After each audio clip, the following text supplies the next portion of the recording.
Countdown for blast off. X minus 5, 4, 3, 2, X minus 1, fire.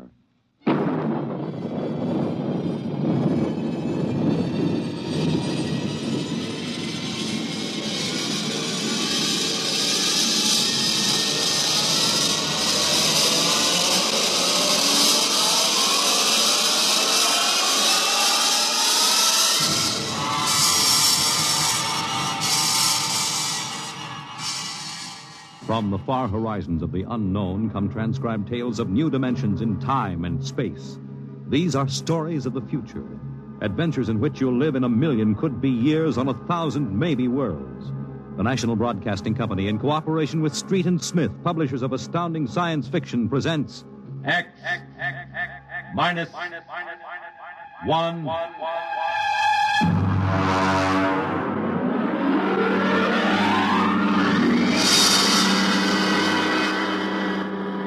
Tonight's story.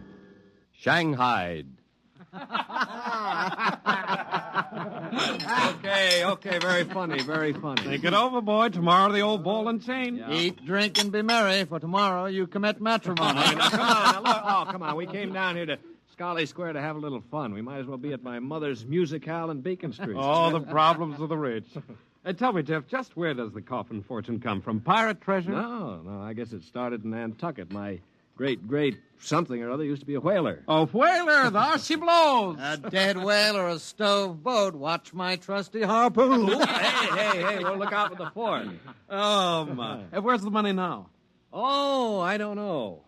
We've got a lot of commercial holdings, mills, import-export outfits, rocket lines, you know. Mere trivia. All right, now look, why don't we get out of this dump? We could go up to the Copley Plaza. It may be stuffy, but at least the glasses are clean. Well, you're the condemned man. All right, you two go ahead and get in the car. I'll settle. All right, meet you out in front. Right. Excuse me. You want something, Bud? Yeah, the check. Okay. Hey, Milton, check. He'll be right out. Right, thank you. Hello, mate.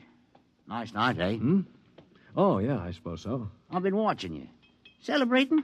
Sort of. Yeah, so am I.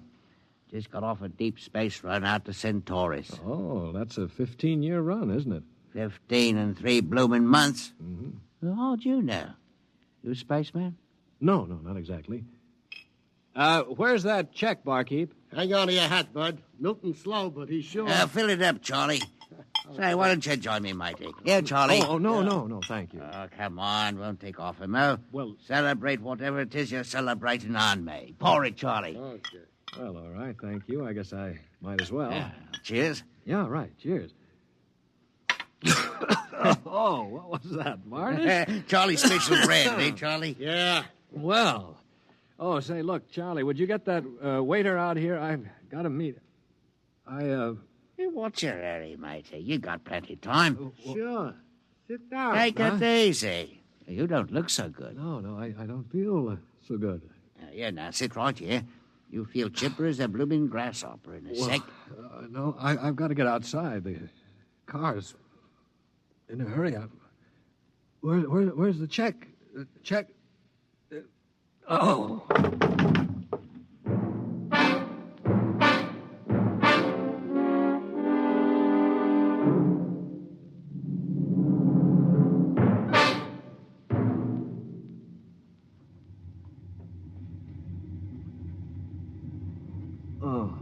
All right, matey. Up on your feet. Wakey. Oh, all right, let go of me. What's the idea? Rise and shine and greet the dawn. What? Where am I? What's going on here? Come on now, matey. Up in there. Wakey. No, wait a minute. Say, you were at that bar, Scarlet Square. Come on now. Up on deck or you'll be in trouble. Deck? What are you talking about? Where am I? And it's hard to say exactly. Offhand, about 8 hours out of Atlantic Spaceport. Atlantic Spaceport? Now, look, what kind of a joke is this? If Alan and Peter think this is funny... What ship is this? R.S. Michael M. Rafferty, coffin line. Oh, coffin line. Well, that makes it easy. Now, you've got to put back to port. Forget your toothbrush, Banks. No, listen, you runt. You take me to the captain or I'll tear you apart. Here, now let go of my jacket. All right, get moving. Sure, mate, here. I'll take you to the captain. but you're going to be sorry.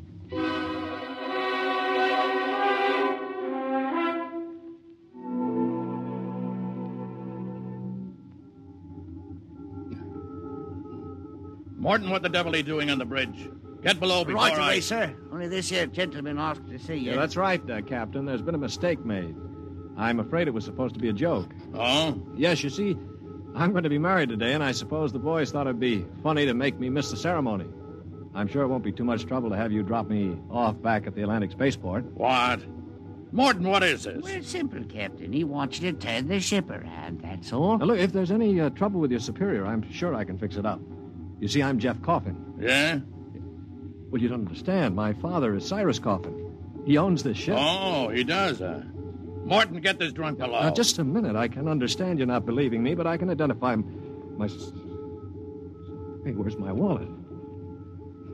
I've been robbed. Oh, now, look, Captain, wait a minute. All you have to do is radio back and check. Mr. Black, remove this man from the bridge. Yes, but... Aye, sir. You heard the captain, Oh, Buster. no, wait a minute. Let go of me. This is no way to treat a passenger. Passenger? Huh. Wake up, sonny boy. You're one of the crew. Now get below.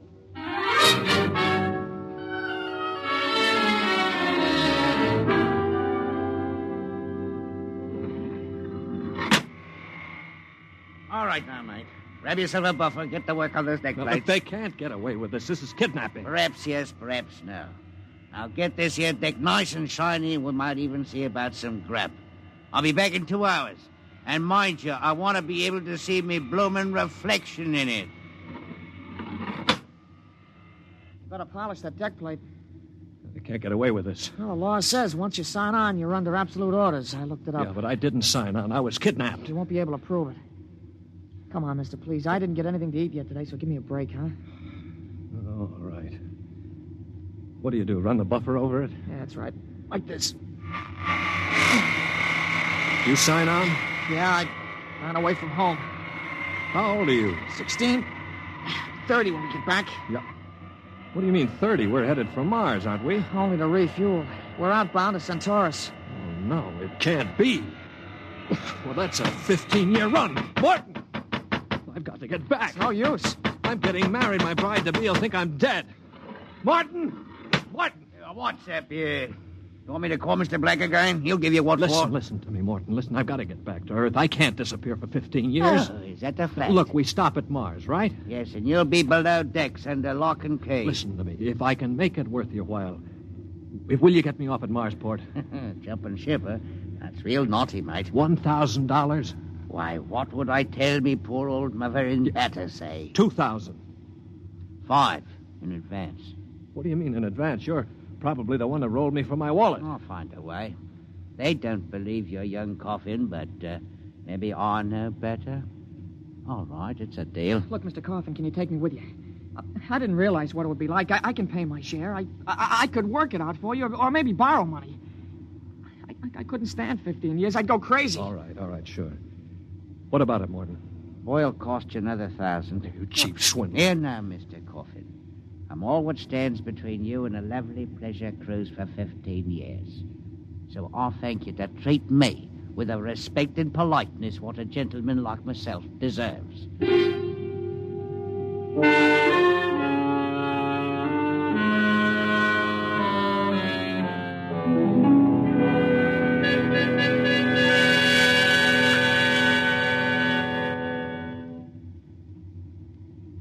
Stand by. Stand by for landing procedure. All right now. Listen careful. This is the cable locker for the grappling anchor. Right. When she lands, this hatch will open. Cables go out. Don't get yourself caught in them. You'll be tore apart. All right, we've got that. Are you sure we can get out? Now, you just do what I say. When we drop down to the blast pit, nobody'll be there. Lie low in the pit till dark. Got that? Right. Now, look, Morton, I'll tell the patrol you helped us get away. That'll help you when they catch up with this gang. Well, thank you, sir. Thank you kindly. I've got to get to my station now. Luck. Thanks. Thanks, Mr. Morton.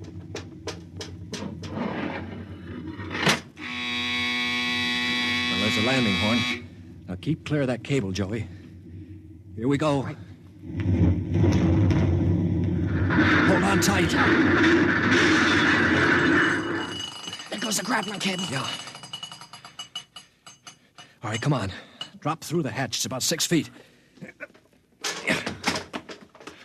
All right, it's clear. Hurry up. Here I come. Oh. You all right? Yeah, I twisted my ankle. It's all right. All right, there's the blast pit. Get going. Right. Now, we're all right so far. The ship hides us. Here's the pit. All right, now get down so they can't see you. Wait a minute. I hear somebody coming. Keep still. Maybe we better look. Look, if we stick our heads up over the edge, they'll see us sure. Now keep down and keep still. I hear him. Shh.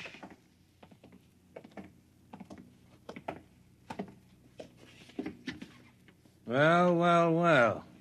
Look what we have here. 2 little babes in the wood. Now, you two move and I'll shoot you in the belly. Morton, you got good eyes. I told you I saw him coming this way, Mr. Black. Jumping ship. My, that's a terrible thing to do.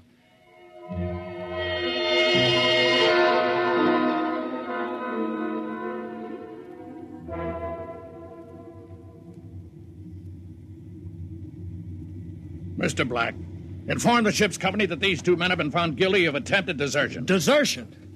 You kidnapped me, you dirty crook. Don't you talk to Captain Howell that way. I'm sentencing them to 24 hours hull watch. Take them away.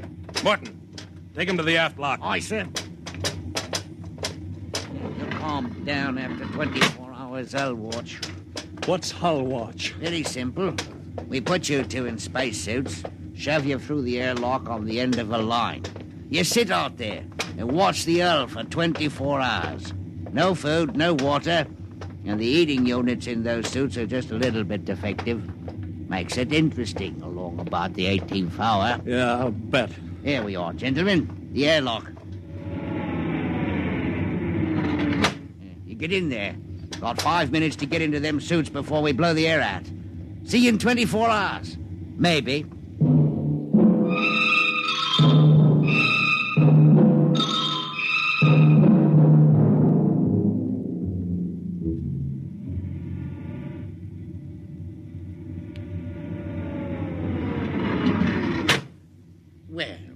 Welcome back to our little home. Water. Thirsty, eh? You should control these animals' instincts. Get water. Right, yeah? Yeah. Slopping like a bloody animal. Joey passed out. Help him. He'll be all right. Teach a lesson, both of you. Take my advice and behave yourselves. You've got 15 years to go on this here ship. You might as well make the best of it.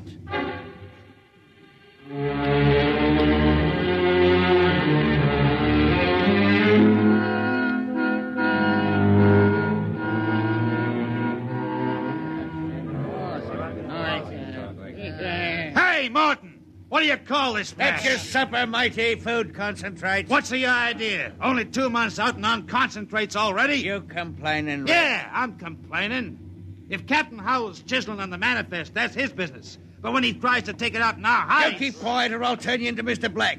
Concentrate is what you get to eat from here on out. Now shove it into your face and keep quiet. Suppose I shove it into your face and see how you like it. What's going on in here? What's going on? Morton. He struck me, Archwant.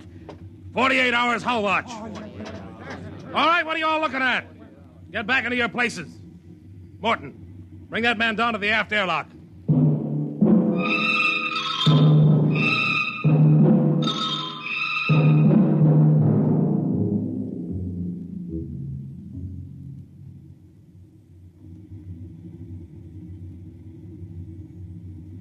It's murder, that's what. Plain murder. Space Code gives a 30-hour limit for punishment. They didn't even have a burial. Just shoved them out the lock. Well, if the owners knew about this, they'd stop it. A fat lot of good that's going to do us during the next 15 years. Wait a minute, if we could get the ship back to Mars. No, 2 weeks after we landed, we'd be hung. That's what Space Code says about mutiny. And if they catch you in the act, they shoot you down and no questions. All right, I'm willing to take that chance. We're going to let Black and Howell kick us around for 15 years.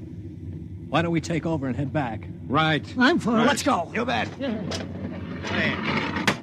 Going to interrupt something, gentlemen. Discussion. Talking about the captain, maybe? Grab him. Here, because Get up. Throw Slug him him, into the slug him. jet. Come on. I'll have you all out of the own shifts. Also, you'll have rations. That's what I'll... Show him my oil rag, Morton. Well, that's done it. He's an officer. Who cares? Yeah, we've got to move now. Joey? Yeah. You get up to the radio room and smash the set before they can get a message out. Right. Pop, you get aft. Tell the engine watch. Yes. The rest of us will go up on the bridge. How about this rat? Tie him up.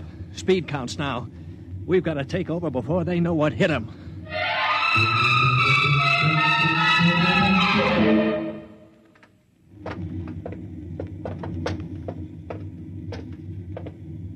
All right, careful. We've got to surprise them. Don't worry, we'll get him cold. Jeff, Shh, quiet. sparks were sending when I got in, but I knocked them out and smashed the set. We're okay. Good boy. All right, come on. Right past the bulkhead. Look out! The blast bulkhead. Yeah, we're cut off from the bridge. We'll never get through that. They must have found out somehow. The intercom. Black can turn it on from the bridge. You heard the whole thing. We better get out of here. What'll they do? I don't know. We got all the controls up there. We can shut down the driver, but we can't steer. Yeah. You better dog down the hatch behind us. All right, men. Captain Howell's giving you 1 minute to give up quiet. In a pig's eye, Black. You'll hang for mutiny, every one of you. What do we do now? Quiet. They can hear everything on the intercom. If I pull the jack out. That's the boy. Look, we've got to get through to the bridge. It's a Mexican standoff. We can't get at them. They can't get at us. What's that? It's an air leak. The pressure's down. It's Howell. He blew the hatch on the mess hall section. Just opened her up and let the air out. Morton, do you know what Black's going to do? He's going to bleed off the air down here. Serves you all right. If I had my way, I'd see you all out on the hull till you froze stiff. You're forgetting something, Morton. You're back here with us. What do you mean? If Black and Howell blow out compartments one by one or bleed the air off, you'll get it too. They'll take care of me. Don't you worry about that. Oh, you think so, huh? Joey? Yeah. Plug that intercom back in. Right. Captain? Captain, Giving up? we've got Morton back here. Yeah? If you try anything on us, he'll get it too. What am I supposed to do, cry? You don't care if he dies? That's his problem. We're going to drop the oxygen level 5%. Don't do that to me. Captain! Captain! It's unfortunate that you were captured, Morton, but the security of my ship comes first. You mean you don't care? You'd see me dead. Precisely. Well, you can't. It's murder, that's what. I'm not one of them. You can't kill me. You can't. Joey, pull the intercom plug. All right, there you are, Morton. They'd kill you just as soon as look at you. Now listen, we've got to get through that bulkhead. You know this ship. There must be some way. Morton, we're your only chance. Get us through the bulkhead. All right. All right, why shouldn't I? They'd kill me. Well, then there is a way to get through. An emergency release. Uh-huh. They don't tell crewmen about it to keep them from breaking through in an engine blast and leaking radiation to the bridge. Well, then let's get going. We've got to get through that bulkhead before Howell cuts the air down and gets us all.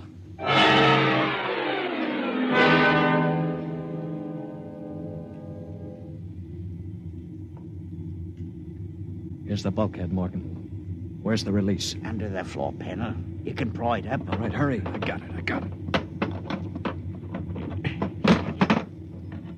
Yeah, she's up. Wax on a key. Ready? All right, Morton. Open it up. Here goes. Morton! He's dead. Electrocuted, and the bulkhead's still closed. They didn't even get to turn that key. It killed him instantly. Harry. Yeah. Have you got your watch gloves? They're insulated. Oh, yeah, sure. Get Morton out of the way. Don't touch him, Joey. He's got the current through him. I'll shove him away with the gloves. All right, now. Stand by. Here goes a key.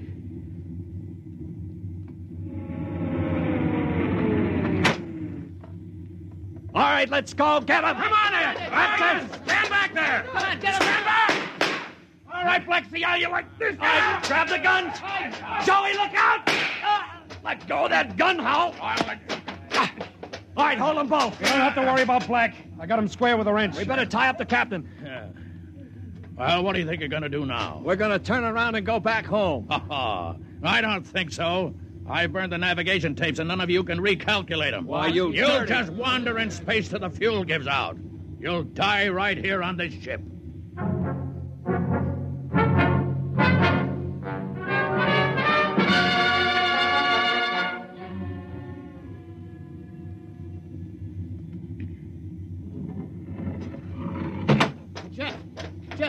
screens went on. Meteor? No, it's a ship. A patrol ship coming up on us. Oh, they must have got an SOS off. Yeah. Well, I'm not so sure that's so bad. Now, wait a minute. We don't have to worry. We can just tell them the truth.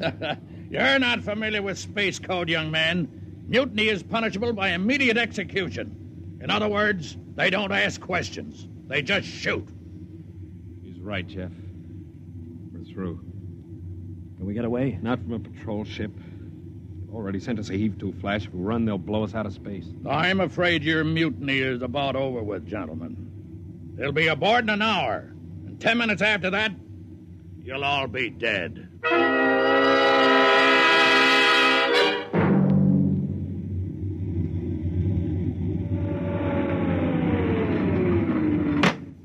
Nobody move. Sergeant, take a squad and secure the ship. Collect all weapons and post a guard in the engine room. Yes, sir.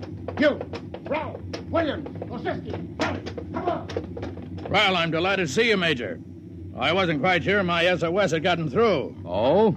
You're Captain Howell? That's right. And I can swear out the affidavit of mutiny. I don't think a mutiny charge will stand up, Howell. Not with a relief of command warrant out for you. I think we'll just forget about it. But you can't do that. Space code is clear. You recorded my SOS. No, we didn't, Howell. Then how'd you get here? They sent us after you to get Jeff Coffin. Where is he? I'm Jeff Coffin. Jeff, we had a missing persons alarm for you, and then when a check you signed turned up at Marsport. A check? Mm-hmm. Oh, that's right. I gave one to Morton to help me get away. And he sold it to a fence for half face value. We traced it back to the ship. Coffin, I've got orders to escort you personally. We're taking you back to Earth. Can I send out a message, Major? Of course. Oh, that reminds me, Jeff. I've got one for you from your fiancée. She said to tell you that she didn't object to a bachelor party in principle, but she did think 6 months was stretching it a bit.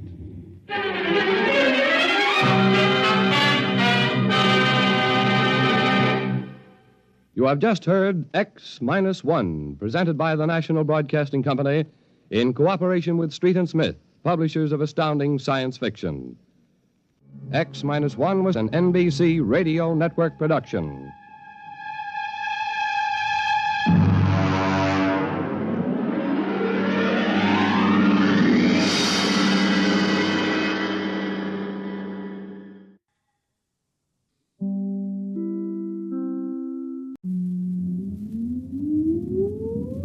Countdown for blast off. X-5, 4, 3, 2, X-1, fire.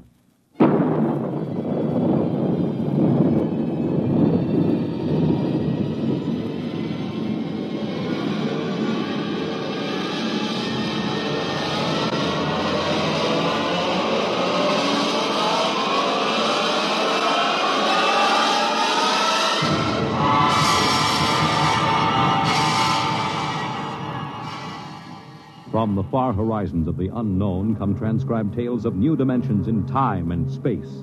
These are stories of the future, adventures in which you'll live in a million could-be years on 1,000 maybe worlds. The National Broadcasting Company, in cooperation with Street and Smith, publishers of astounding science fiction, presents X-1.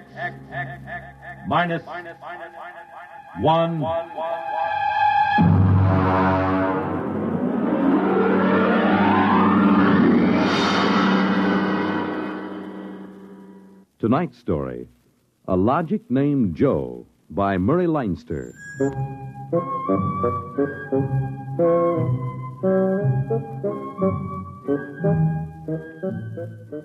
It was on the 3rd day of August that Joe came off the assembly line. And on the 4th, Maureen came into town. And that afternoon, I saved civilization. Maureen is a blonde I was crazy about once, and Joe is a new 1974 model Logic that I've got stored away down in the cellar. And how do I save civilization? You're listening now to a voice from the future. The voice of Frank Caldwell, head serviceman for the Logix Corporation, makers of the machine that does everything for you. Well, nearly everything anyway. The electronic Logic. In the year we speak, kinda figure 1974, no modern home was complete without one. And the logic sets were working so well that life scared was to take a soft chance. indeed for repairman Frank After Caldwell. all, like That I is, say, I until figured that I'd fatal say day of August the 3rd when suddenly the Logics began doing everything for their users and doing it too well. On the 3rd of August, there wasn't much doing, and I'm hanging around the boss's office smoking up his cigars. Frank, there's a customer outside. Go take care of him, will you? Me? I'm a maintenance man. Mr. Korlanovich wants to have logics explained to him. Explained? Where's he been, on Mars? I just moved up from the backwoods someplace. Well, why don't you explain him? Well, I don't feel too well. You were okay half an hour ago. Are you the boss here or am I? Go on out there, will you? Okay. Oh, Mr. Korlanovich, good morning. My name is Caldwell. Can I help you? Oh, thank you, Mr. Caldwell. This is my little boy, Freddie. Hi, you jerk! Oh!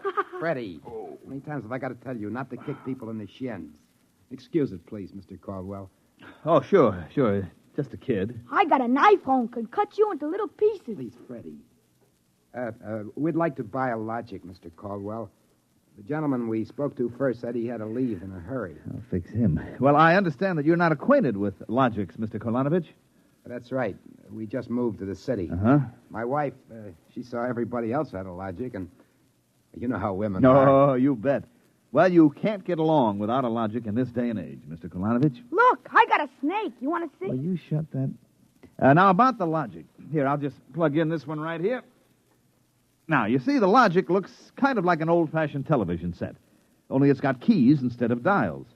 Now, a lot of the keys are standard, like the television stations, the news, the stock market quotes, and so on. Of course, if you want to talk to somebody, you just punch the number of his Logic. It's like making an old-fashioned phone call. But there can't be keys for everything. Oh, no. Now, let's say that you want to ask a question, like what to take for a sore throat, or who won the American League pennant in 1911. You turn on the Logic, then you just punch the question key and ask, like this. Who was the first president of the United States? George Washington. There, you see. But I already knew that. Well, of course, that was just a sample. I got a little store. Will it keep books for me? It will keep your books, record your contracts, serve as a filing system, and check up on what happened to your lawyer's last client. Anything. Hey, they're really something, these things. 10,000 services and information sources in one. Read our advertising. What I want to know, Mr. Caldwell, how do these Logics work? Of course. Now, you saw that big building across the street? Sure. Well, that's one of the relay tanks. You see, there are a dozen of them all around the country, and they're all hooked up together. And there's a data plate in one of those tanks for every fact in creation. Anything that you want to see or hear, you just punch for it, and the Logic gives you the answer. Hey, listen. Could I ask this thing how to make dart poison? How to make what? Dart poison. Like in Africa. I could shoot the darts through my bean shooter. I think maybe we better not get one of these things. Oh, no. It's perfectly all right, Mr. Korlanovich. The Logic won't tell you that. I bet it will. I'm going to try it. Hey, how do you make dart poison? Public policy forbids this service. Oh, what did it do that for? Kind of some little brat. Because some people might ask things that aren't good for them. Listen, I don't like this here one. I want that one over there. Kid, they're all alike. I want that one.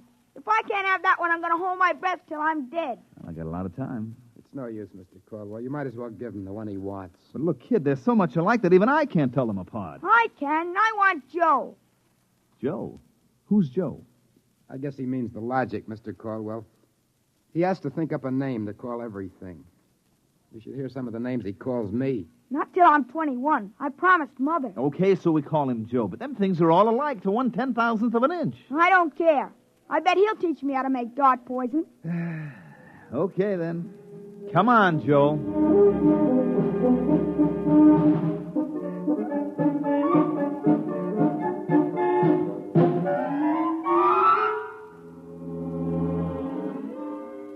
So he keeps yelling, I want that one. I want that one. I'm going to call him Joe. Mike, I tell you, I could have wrung his neck. How many cards? I'll draw 2. What a holy terror. He had his father scared to death. It's too bad that kid ain't mine. I'd show him quick enough who was boss in the family. Uh-oh, holy smoke. What's the matter? I'm sorry, fellas. I got to hold up the hand a minute. I just remembered. Oh, I got to call my wife. Oh, let her wait. You ever met my wife?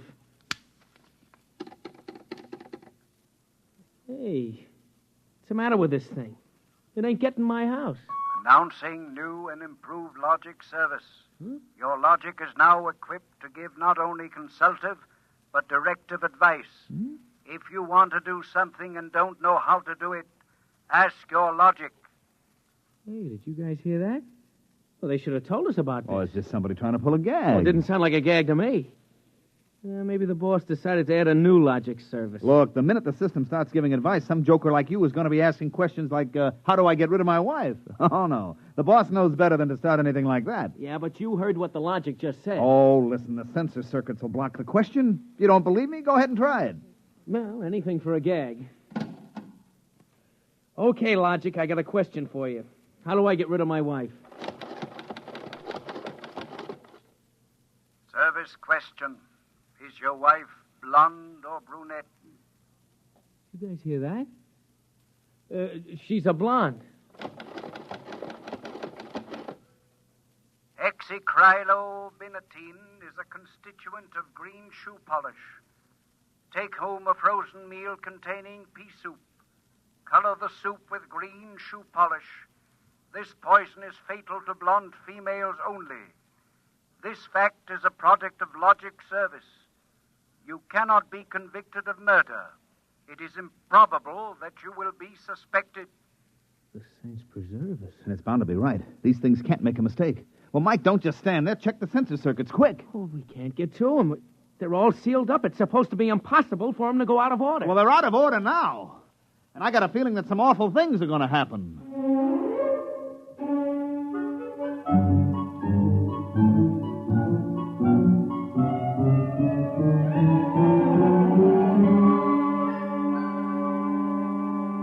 Boss, we've got to do something. The logics have gone nuts. Now, relax. The thing gave a goofy answer once. Maybe it was a joke. But it was an accident. Now, forget it. It won't happen again. What makes you so sure? People are going to be trying it. Look, supposing I wanted to get rid of you, for instance. You don't. How would you collect your pay? I know, but just supposing. Now, look, we'll try it. If you want to do something and don't know how, ask your logic. How do I bump off my boss? Male, fat, bald-headed, and 45. Make some chocolate ice cream containing powdered charcoal in place of half the chocolate. Use Hotso brand charcoal. Hotso contains an ingredient fatal only to fat, bald-headed males. This fact is a product of logic service. Now, look, Frank, I admit these things have gone a little wacky, but there's nothing to worry about. Nothing to worry about? If this keeps up, what do you bet that we'll have to shut down the company? You kidding? We can't shut down the company, and you know it. Logics have taken the place of everything but night baseball. We shut them down, we go back to a civilization that we've forgotten how to run. Yes, but, boss, there's no telling what they'll do. Listen, now, you've asked these questions for a gag. Nobody's going to ask them seriously. What you need is a little faith in human nature. Excuse me, it's probably my wife. Cyrus, dear, how do you feel? Why, just fine, sweetheart. What have you been doing? I just called to tell you, Cyrus. I've got your favorite dessert for dinner. Dessert? What kind? Homemade chocolate ice cream. Cyrus, when you taste it, you'll just die. Cyrus, what's wrong? Why don't you answer me, Cyrus? Chocolate ice cream.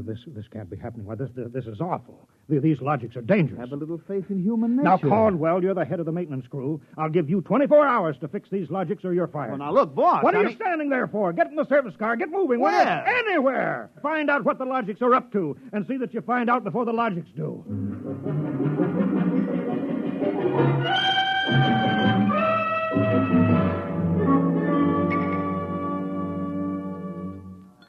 Bartender, give me a double. Come on up. Last night, have a little drink, pal. What's the matter, pal? You had a bad day? Oh, excuse me, bud. Listen, pal, you gotta listen. I got troubles. Bartender, will you get this barfly off of me? On your way, Oh, son. don't say that. I got troubles. How am I going to keep my wife from finding out I had a couple of little drinks? How am I going to do it, huh? Look, mister, it's a hot day, and I've been driving a car around in it, see? And I've been trying to keep a bank president from having apoplexy on account of his logic told him how to rob his own bank.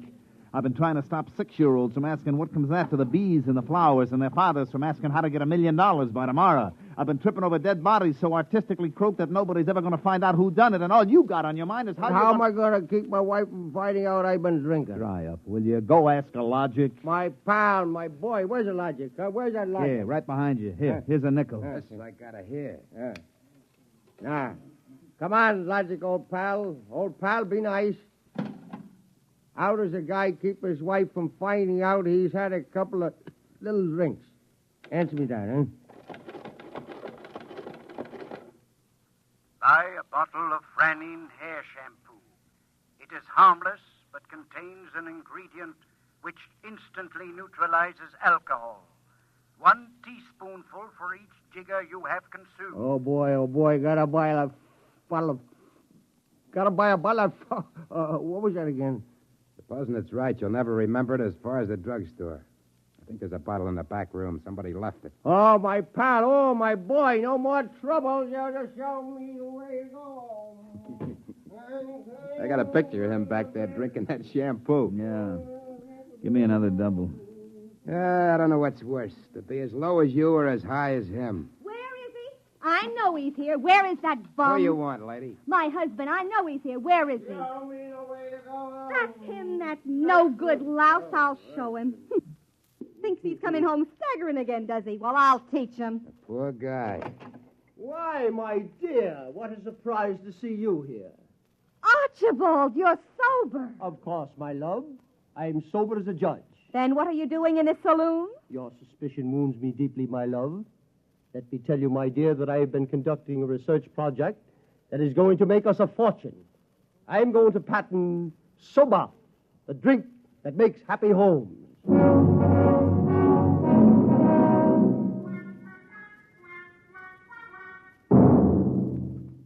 Look at this blotter, Caldwell. Blank. The greatest crime wave in history, and we can't even make an arrest. They're all perfect crimes. Thanks to the logics. But, Sergeant, we're doing our best to find Well, out... that's not good enough. You can't find out what's back of this. Shut down the company.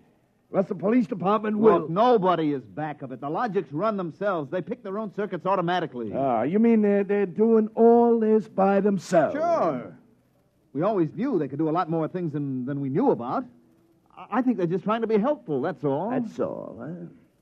Well, you better make them cut out the tricks, including this new business they're up to now. What new business? Just started an hour ago. Every time you turn on a logic, it asks your name, and then it spells out the whole history of your life. What? I haven't heard about that. What's it do that for? You tell me. Go on, go ahead, try it. Okay. What is your name? How do you like that? I'm Frank Caldwell. Frank Caldwell. Were you ever called Ducky? Ducky? Wow. Lay off, will you, fella? What if I was? It's been years. Ducky, there is a call for you. Hello, Ducky. Holy cats. Lorraine. Ducky, darling, how marvelous. Hey, let me get a look. Huh? Gosh, Lorraine, where are you? I'm in a hotel. I just got into town. Oh, Ducky, wasn't it smart of the logic to find you? The logic? To find me? I asked it how to find Ducky. You must have an unlisted number, darling. You're not in the directory. Well, gee, how have you been, Lorraine, since I saw you last? I heard you got married. You won't believe me, Ducky, I know, but I've had 4 husbands, and I've never loved anybody as much as I love you. You've divorced 4 husbands? 3. The last one, died unexpectedly. Oh, who unexpected it? He did. But the jury acquitted me, Ducky. They knew it was just a little old accident. So now I'm free again, and we got lots of things to talk over. You come right on over here, Ducky, instant. Oh, well, Lorraine, I'm working, you see, and I'll call you back. All right. Here's a kiss. That'll have to hold you till you get here. Hurry, Ducky. Oh, my back. What am I going to do? Do like you were telling me a while ago. Huh? Calm yourself. Ducky.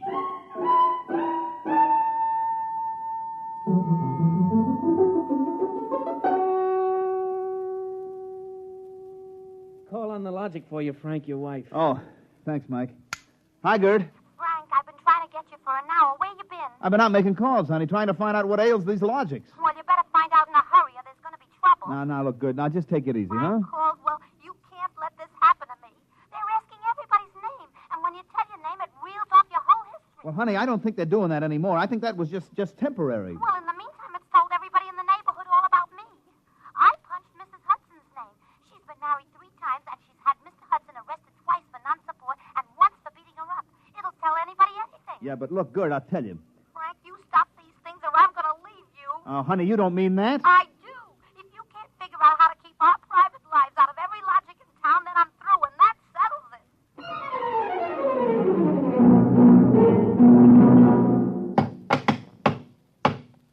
I can't even budge any of these relay plates. Me either. Isn't there some way we can disconnect them? Nope, there is not. They weren't built to be disconnected. The sensor circuits were supposed to take care of cutting them off. Now, see who that's for, Frank. Hello, Ducky, darling. Oh, Lorene, not again. Ducky, darling. I'm so lonesome. Why haven't you come over? Well, I've been busy. Oh, poor Ducky. Look, let's get married. Gosh, Lorene, well, what I mean is... Right away, Ducky. You're not busy tonight, are you? Look, Lorene, I got married. Oh, poor boy. My poor Ducky. Well, we'll just get you out of that. No, look, Lorene. It's all arranged, darling. I'll just call up your wife and have a little talk. Now, please, Lorene, I mean, it's nice of you to think of me and all, but Now, you just give me your address and your logic number, darling. I haven't got one. Never mind, darling. The logic will find out for me. Lorene? Lorene? Hey, Frank, will you get away from that thing and give me a hand? Yes, Mike, in a minute. First, I've got to call my wife. No. We got to get out of town. Oh, Lord, I made a mistake. Frank, you're supposed to be helping Mike. Yeah, I am, boss, I am, but I got to make this call. Call? What do I care about your call? President's getting ready to close down the company and declare martial law. Now, for the love of heaven, do something. Yes, boss, I will. I've just got to make this one call before the logics get on my trail. To assist in solving a special problem of logic service, kindly give the following information if possible. Where does Frank Caldwell live? They got me. I'm through.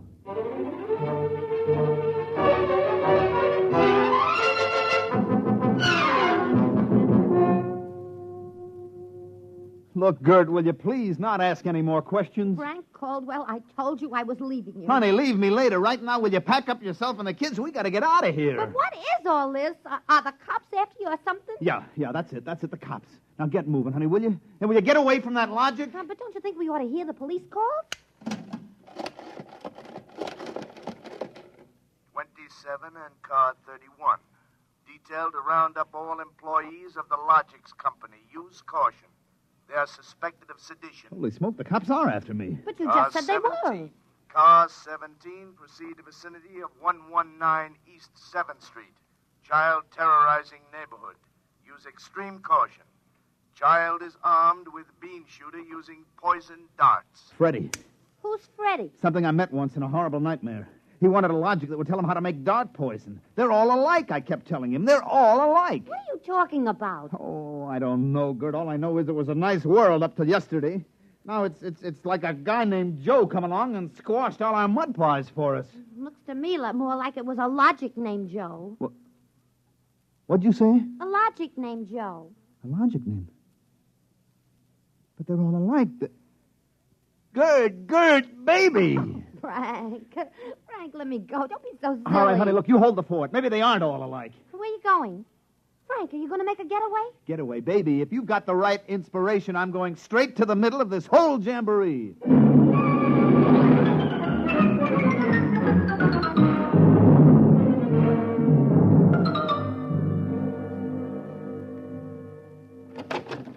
Yes? Oh.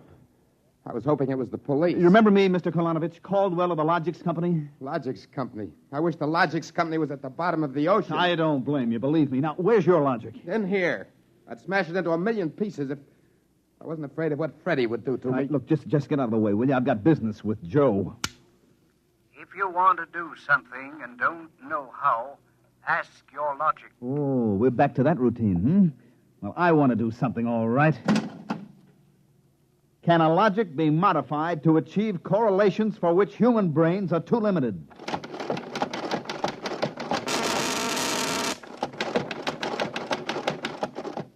Yes.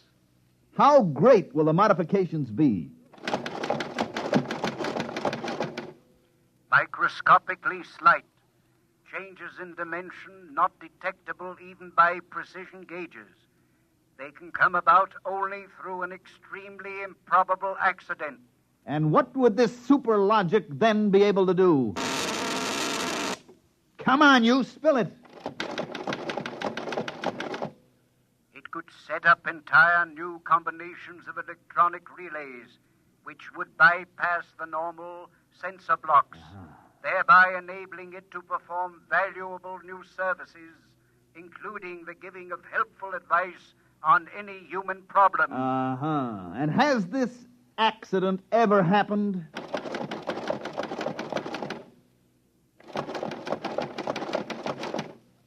Come on. It has happened only once in the case of the logic now owned by the Kolonovich family of 119 East 7th Street. A logic named Joe. Thanks, Joe. That's all I wanted to know. Hey, what's all that about? I'm taking this logic away, Mr. Kolonovich. I'll bring you a new one, and our troubles are all over. Hey, you, get away from Joe. Correction, our troubles are just beginning. Freddie, put down that blowgun. Ah, shut up. Hey, you, I said get away from the logic. Look, Freddie, I'm going to bring you a nice new one, see? I want that one. Get your mitts off it. What I got in this bean shooter ain't lemonade. Mr. Caldwell, the police. They're outside. Yeah, for me and Freddie. Nuts. What they want you for? You ain't smart enough to do nothing. Oh, no? Hey, there's plenty I could tell you. Look, there's the cops, kid. It's you and me against them. So what you gonna do about it if you're so smart? Now, look, we may have to fight our way out. Let me see that blowgun. I know a way to hop it up so the cops won't have a chance. Now, come on, give it to me. Okay, let's see what you can do. Here. Thanks. Here!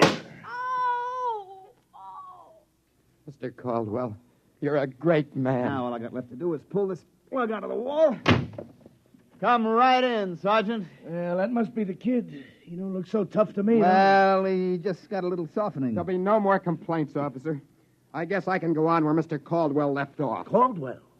Hey, you wanted... Now, look, I just came to pick up this busted logic. I don't know a thing. You said that before. Come on, you're going to the cooler. Let's go. Oh, wait a minute. You act like you wanted to go to jail. Well, just till a certain party leaves town. I got a feeling it's safer. Okay, then, Caldwell. Into the paddy wagon you go. Thanks, officer. You may be saving my life.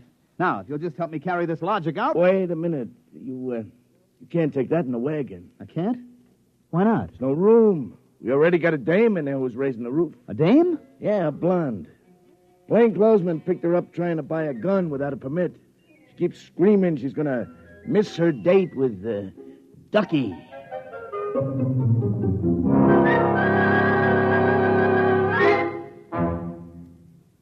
You have just heard X-1, presented by the National Broadcasting Company in cooperation with Street and Smith, publishers of astounding science fiction. Tonight, by transcription, X-1 has brought you A Logic Named Joe, adapted for radio by Clarice Ross from the story by Murray Leinster. Featured in the cast were Mandel Kramer, Wendell Holmes, Guy Rep, Bill Zuckert, Walter Kinsella, Bob Hastings, Joseph Julian, Joey Fallon, Mary Lou Forster, Ann Thomas, and Mary Patton.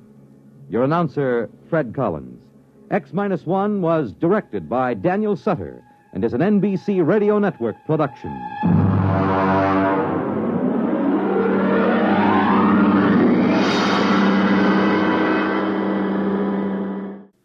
Next week, X-1 will bring you a dramatization of Robert Heinlein's famous science fiction masterpiece, The Roads Must Roll. It concerns the day when traffic became so impossible that the engineers took over and banned all automobiles, tore up the superhighways, and built huge mechanized roads which whirled along on giant rotors at speeds up to 100 miles an hour. An engineering miracle changed the face of the nation. The rolling roads took over. No one worried about the fact that if the road should stop, our whole economic life would fall apart. The machinery, they said, was perfect. But they forgot that machinery depends on men, and men are not perfect. Be sure to tune in next week at a new time, same day, for another exciting broadcast of X-1. In just a moment, X-1. But first, one man whose personality belies his name is Quizmaster Groucho Marx. Because Mr. Marx is hardly one of the grouchy kind when it comes to welcoming guests and dispensing good humor on his Wednesday night quiz show, You Bet Your Life. Why don't you tune in and hear for yourself tomorrow? And while you're listening, don't forget that each Wednesday night there's more great entertainment when Jack Bailey and contestants play Truth or Consequences. And all of the staff on Airtime join stars Giselle McKenzie in bringing you top musical listening. Enjoy music and fun tomorrow night on this station. And now stay tuned for X-1 on NBC. Countdown for blast off. X-5, 4, 3, 2, X-1, fire.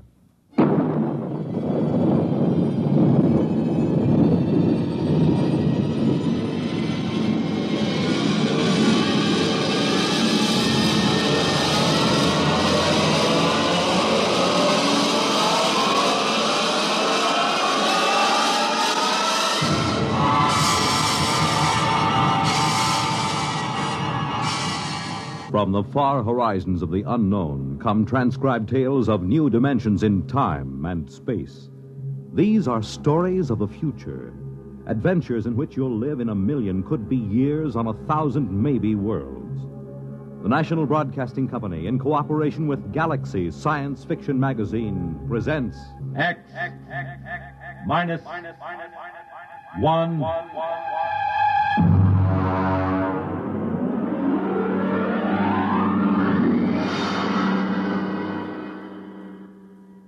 Tonight, the dramatization of a story by Jerry Soule, The Seventh Order.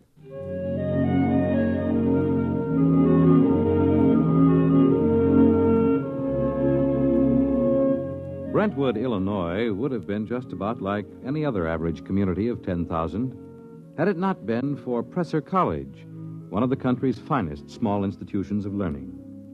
Its residents were used to the pranks, the hazings, and the practical jokes of the students. But even Professor Ansel Tomlin was surprised when the blue humanoid came down the street and up to the porch where the professor was sitting in an old wicker rocking chair.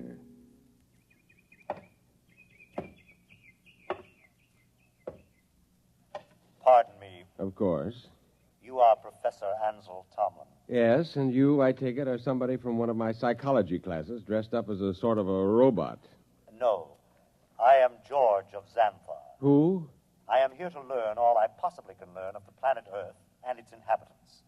Less than 10 minutes ago, I landed not far from here in a spaceship, which I subsequently blew up and destroyed. Now, let me explain. I am Tomlin of Brentwood.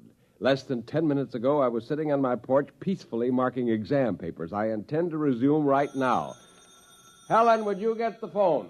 It is your wife's sister calling with reference to the explosion of my spaceship. Sure it is. She merely wants to ascertain that your family was not affected. Listen, George, be a good fellow and... Oh, Mike. Well, don't be alarmed, dear. It's a fraternity initiation or something. Oh, well, it does look like the real thing. Oh, did you know there was an explosion outside of town? An explosion? Yes, blast of undetermined origin is what they said on the radio. Oh? My sister just called. She heard about it in the local station and wanted to make sure we were all right. I see. Well, I have something in the oven. My goodness, that's a wonderful costume.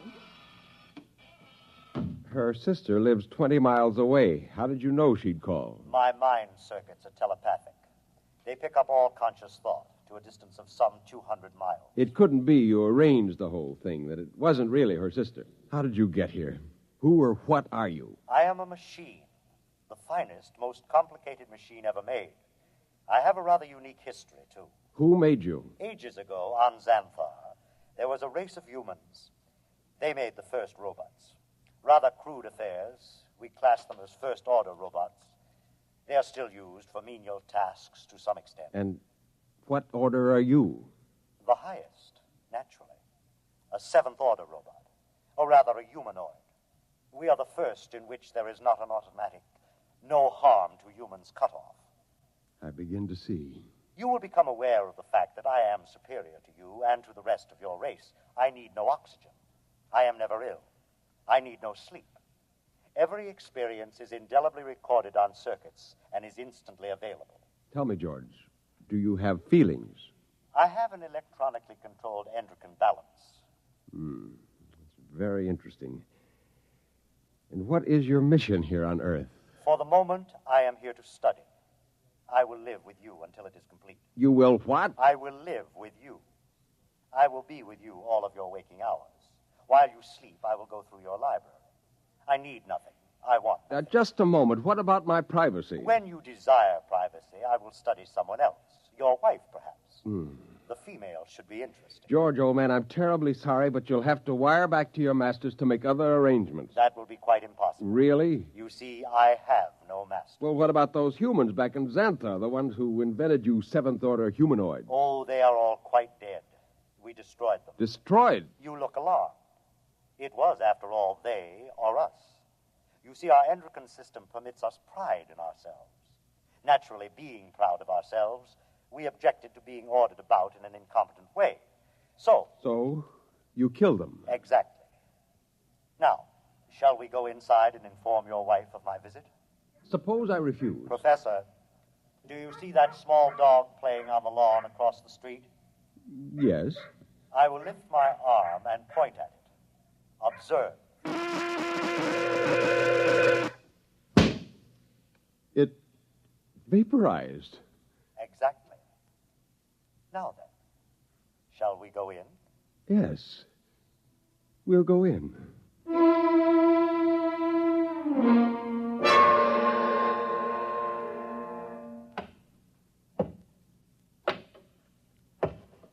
Oh, there you are. I see you brought your friend. Helen, this is George. George of Xanthar. George is a machine. Well, anybody can see that.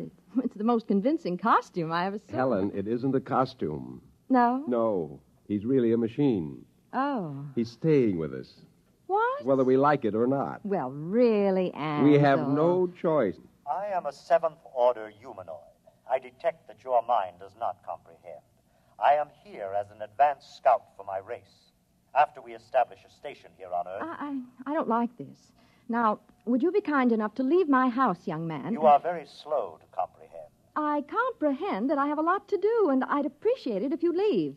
Otherwise, I'm going to call the police. You may call anyone you choose, Mrs. Thomas. I'll have you arrested. I assure you I can detect your intention long before you have time to do me any harm. Well, we'll just see about this. Hello? Get me the police. Helen, it's useless. I can follow the call through the phone wire. Captain Townsend will answer. Captain Townsend. Captain, I want to report a robot. A what? A thing. It won't leave my house. Who is this? I'm Mrs. Tomlin, Professor Ansel Tomlin's wife, 44 Crescent Road. I'll send a car over. Now we'll see.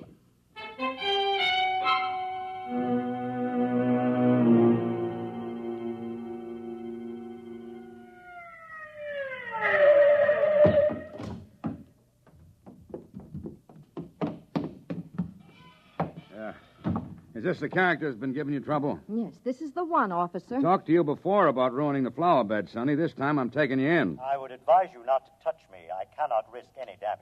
I'll see about that. Come on outside. I prefer to remain here until I complete my mission. You do, huh? You know what this is? It is a weapon you call a service revolver. That's right. And you'll either march out of here or I'll use it on you. That would be most unfortunate. All right, come on. Officer, let me warn you. He's March. dangerous. March now. I'll count to 3. Officer, please. 1, 2. Oh,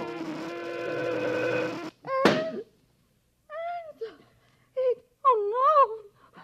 I regret it, but he was actually going to pull the trigger. Only to frighten me. But I cannot risk damage. He might have miscalculated and struck me with a bullet. Ansel, I'm frightened. There is no need for fear. You have only to accept the fact that the Seventh Order is coming to operate the planet for your benefit.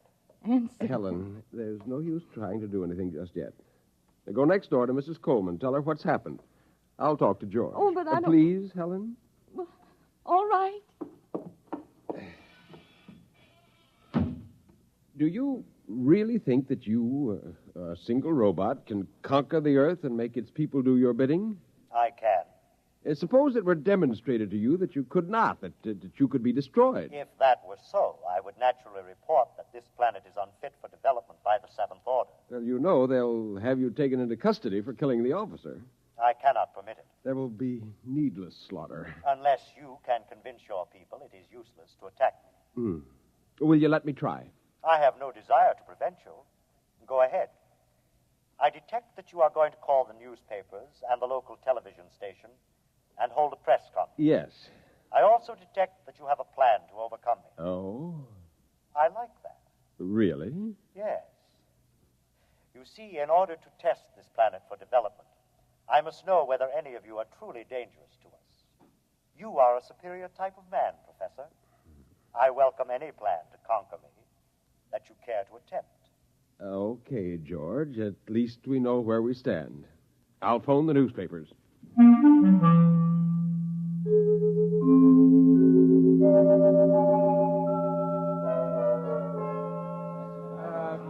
Quiet!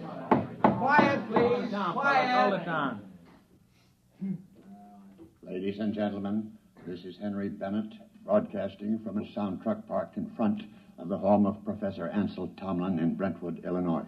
At the moment, Professor Tomlin is seated on his front porch. Next to him is a strange-looking blue robot-type creature, also seated on a chair. At the moment, we don't know if this is a hoax or not, but Professor Tomlin, a highly respected man here at the university, has called a press conference to introduce what is supposedly a creature from another planet. Professor Tomlin is about to speak, and we'll try to catch his words. Quiet, please. Gentlemen, I wish to present to you George of Xanthar. Yes, now, just a moment. George is a machine. Probably the most dangerous machine ever invented. He is telepathic as well. He can read your thoughts like a book. He knows exactly what each of you is thinking at this very instant. Professor! Yes? Do you expect us to swallow this nonsense? Not without proof, gentlemen. Can George do his stuff for us? Let him tell me what I'm thinking right now. You are thinking about a blonde young woman named Laura, with whom you will attend a show tonight. Come on. Well? Well, he happens to be right, but we've seen mind readers before. Let him do something else. Now, I did not call you gentlemen here for a demonstration of magic. I called you here in the hopes that a good deal of needless bloodshed might be avoided. Less than half an hour ago, I watched this creature completely vaporize a policeman who was trying to arrest him. I expect that the authorities will be here any minute. I hope I can convince you and them that it is futile. Well, I certainly think there's something ought to be done about a guy. Yeah, either you're nuts or you think we are. I don't believe this machine killed a cop. If a cop was killed, a human did it, trying to blame it on the machine. Now, gentlemen, I don't know how I can prove it. Perhaps if George will demonstrate his ability to vaporize... Observe the oak tree in the front yard. Now.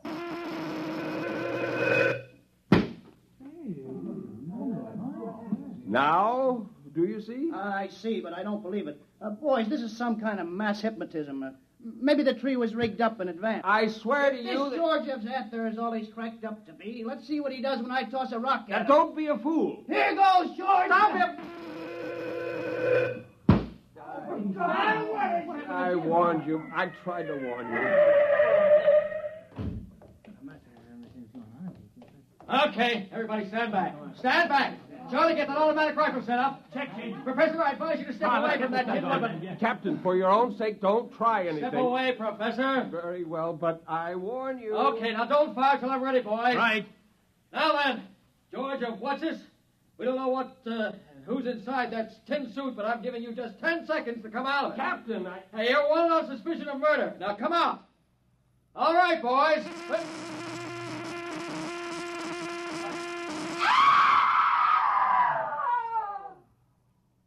Ladies and gentlemen, I'm afraid we'll have to terminate our broadcast.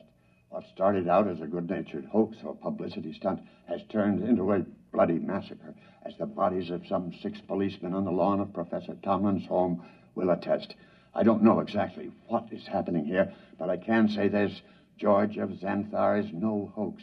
He or it is the spearhead of a race from outer space that's come to conquer the Earth.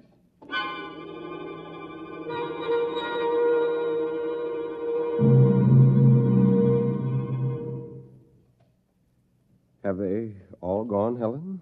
Yes, Where is he? in your library, reading. Are the policemen still outside the house? They're walking up and down. Oh, I hope they don't. Yeah, they have orders not to try to harm him. Ansel, Yes? what are we going to do? I don't know. Oh, listen. He's coming. Professor, Mrs. Tomlin, I have decided to walk through your town to learn more about its buildings and people. And kill a few more humans? Killing humans affords me no pleasure whatsoever. I kill only when damage to myself is possible. I hope that no one will attempt to harm me. George, let me warn you now that this affair has gone beyond the confines of this town. I am well aware of that, Professor. I am aware of a phone call being made this instant by your mayor to the commander of the Illinois State Guard. If you're smart, you'll return to your ship and your planet. My ship is destroyed. I could instruct you to build a new one, of course. But as I have no intention of leaving... Then you will be destroyed. No. I will destroy first. Have you no conscience? A conscience is a fifth-order failing. Needless baggage. Good evening.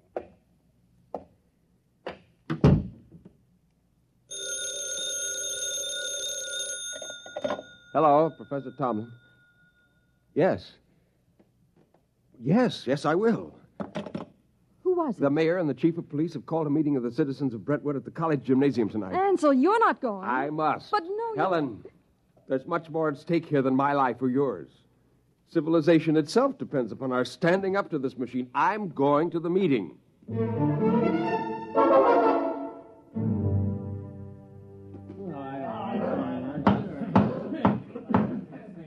Gentlemen, as mayor of Brentwood, I call this meeting to order. As you know, there is loose in our city a being with one purpose: to prepare Earth for conquest by similar beings. I think Professor Tomlin can tell us most about this being. If we could determine the source of George's power, he might be overcome. He is obviously vulnerable to force, such as a speeding bullet if it hit the right spot. However, he has the ability to read intent long before the commission of an act. He is probably listening to me now, even though he may be far away. Mr. Mayor, why not track him down and all attack at once? Some of us would probably die, but he couldn't strike us all dead at once. Gentlemen, this humanoid is able to keep track of several hundred things simultaneously. As a matter of fact... Gentlemen.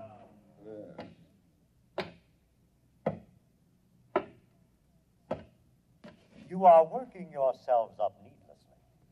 You simply do not appreciate what it would mean to dedicate yourselves to the fulfillment of the seventh-order destiny.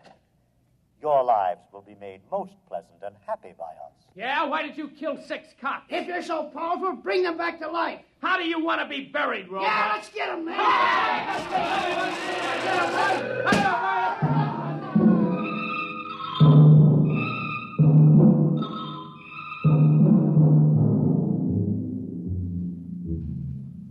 And eyewitnesses report that in the end, when all were gone, George of Xanthar stood alone on the platform of the gymnasium. There was no movement except the twitching of the dead and those trampled by the crowd. Among the survivors was Professor Ansel Tomlin, who originally... Well, that's that. What next? I don't know, Helen. I don't know. Oh, what's that? It sounds like an air raid alert. That's peculiar. They didn't announce it. Turn on the radio. Hurry. We interrupt to bring you a special message. All residents of Brentwood are advised to go to their basements or convenient bomb shelters. The governor has announced that units of the National Guard have managed to corner the robot, George of Xanthar, in the town square. Tanks and mortars will be used in an attempt to destroy the creature. Again, Go to your nearest bomb shelter. Oh, did you hear They'll never be able to destroy him. Well, where are you going? Up to the roof. The roof? I can see the square from there. Well, I'm coming with you. Just as you like.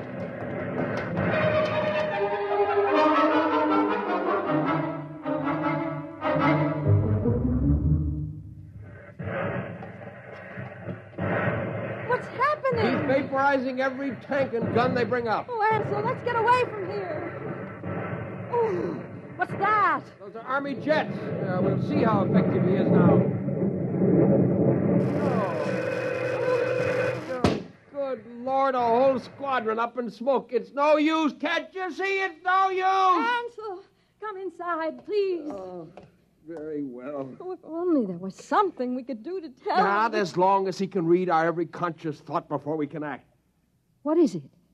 Our every conscious thought. Our thought. I wonder if... What is it, Nothing. Ansel? Nothing, Helen.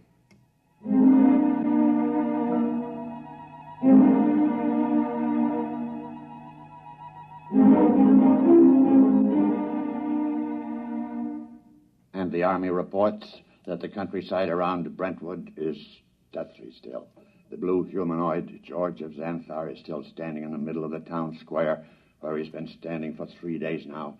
We'll keep you informed of developments. The military urges everyone to keep calm and go about your business as usual. There is no danger to anyone who is not attacking the humanoid. No danger. He wants to keep more of them from landing. Ansel, are you going to sit there with your head in your hands forever? Well, come have some dinner. Ansel? Yeah, it might work. Where are you going? Washington. What? I'm going to Washington. Would you be good enough to pack my overnight bag? I can catch a plane out of Chicago in about 2 hours. But why? What for? I'm going to talk to the Pentagon. What do you tell them? I'm going to tell them to surrender to George of Xanthar.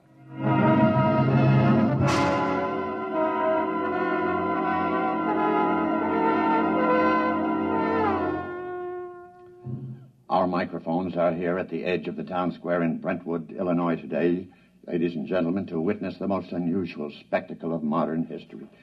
A discussion of terms whereby the United States of America may surrender to the humanoid George of Xanthar.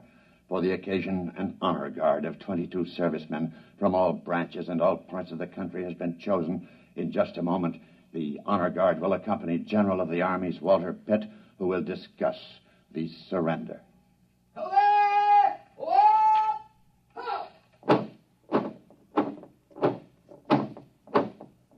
The honor guard is advancing to the edge of the square. The robot is standing there now, carefully eyeing the soldiers. Every ounce of his concentration seems to be going into it. Actually, we're told his telepathic circuits are probing their minds for some hint of danger. A thought, a flicker of an eyelash may be sufficient for him to vaporize all of them. General Pitt is about to speak.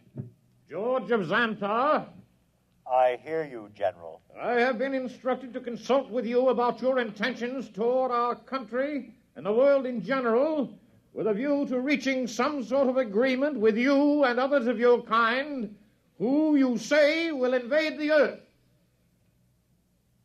May I approach? One moment. I perceive no intent to harm me. There is one man among your soldiers, however, who has an illogical thought. Will the soldier who is thinking the thought, 11 o'clock, step closer? Do as he says. Does 11 o'clock mean anything to you, soldier? No, sir. It's running through my mind, but it don't mean a thing to me. My examination of your thoughts tells me you speak the truth. Very well. We will proceed with the talk. Ladies and gentlemen, it's a tense moment. The general and the humanoid are discussing terms. The soldier who was questioned about the thought, 11 o'clock, has stepped back into the ranks and is holding his rifle at attention like the others. I perceive it's now 10:59 a.m.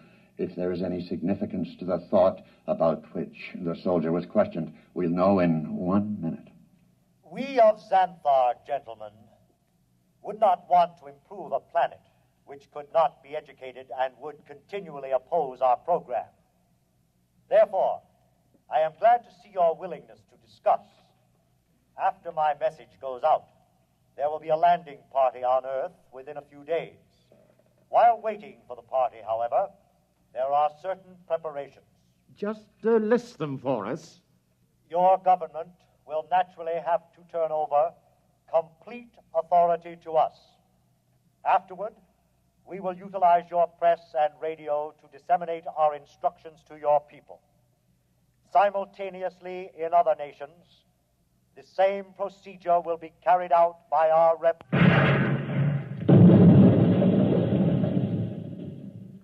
Ladies and gentlemen, it's happened at exactly 11 a.m.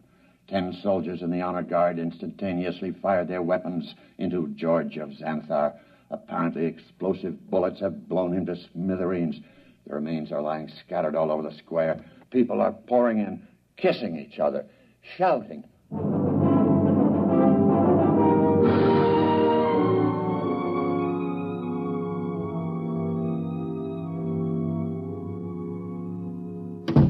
Helen! Ansel, you're home. Yeah. Oh, you've heard the news. Isn't it wonderful? Wonderful, really wonderful. I'm sorry I couldn't come home sooner. It would have spoiled my whole plan if I'd gotten within telepathic range. Your plan? Yes. But what? How? What? Just a matter of simple psychology. Those men in the honor guard. What about them? Did you know any of them? Not exactly, but I did have the job of hypnotizing 10 of them. Hypnotized? That's right. You see, each of those men was hypnotized. And while he was under, we planted a post-hypnotic suggestion, namely, to fire at George of Xanthar when a soldier named Charlie started to cough. Charlie was told to cough at 11 o'clock. Before we released them from hypnosis, we told them to erase everything from their conscious memories. I was staking everything in the hope that George could only tune in on the conscious mind, not the subconscious, and it worked. Yeah, there was nothing to be reached by George's prying mind, so we never knew what was going to happen. At 11 o'clock, the soldier named Charlie coughed. The men raised their guns and fired. And that was the end of George of Xanthar. Now, if you don't mind, I've got some exam papers to mark.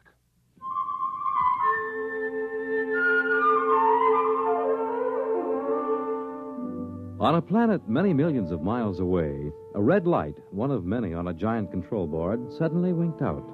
A blue humanoid made an entry in a large book, System 29578. Planet 3 inhabited. Too dangerous for any kind of development.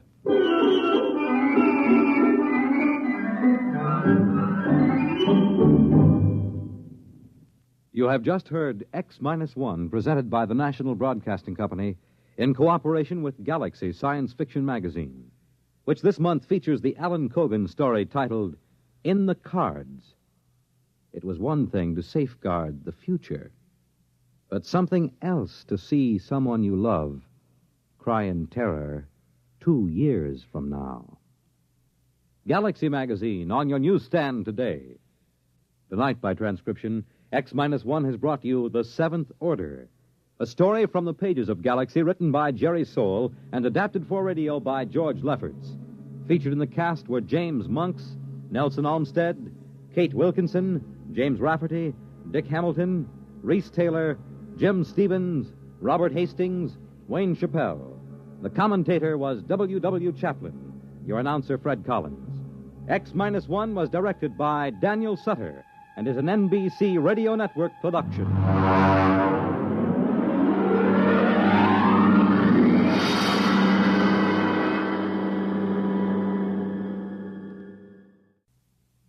The Wonderful World of Robert Benchley on Biography and Sound tonight on NBC Radio.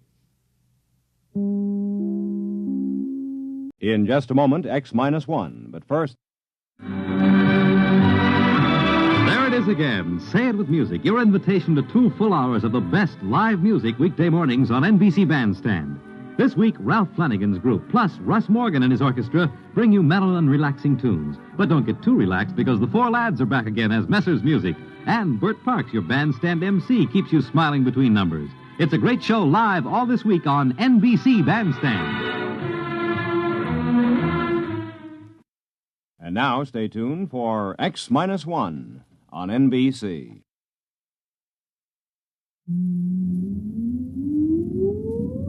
Countdown for blast off. X-5, 4, 3, 2, X-1, fire.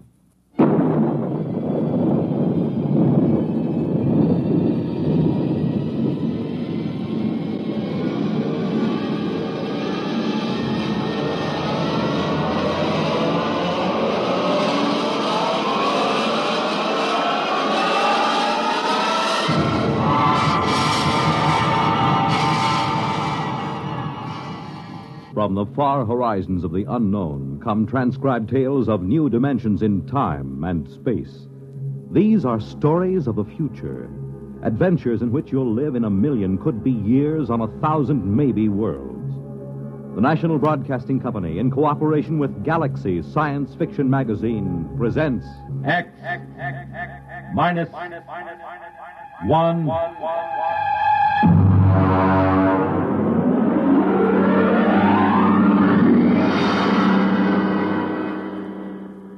Tonight, a story by Frederick Pohl, Tunnel Under the World.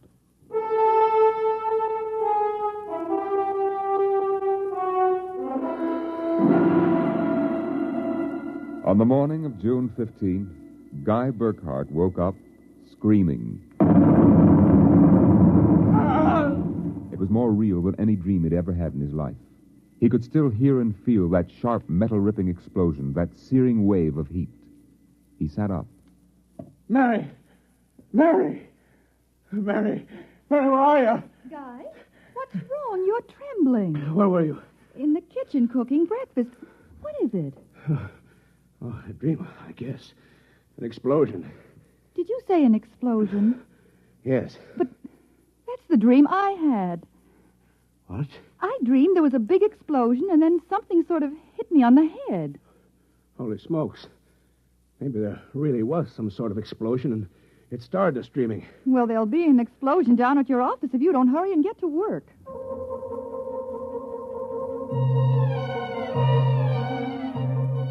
Coming in on the bus, Burkhart watched to see if there was any evidence of an explosion.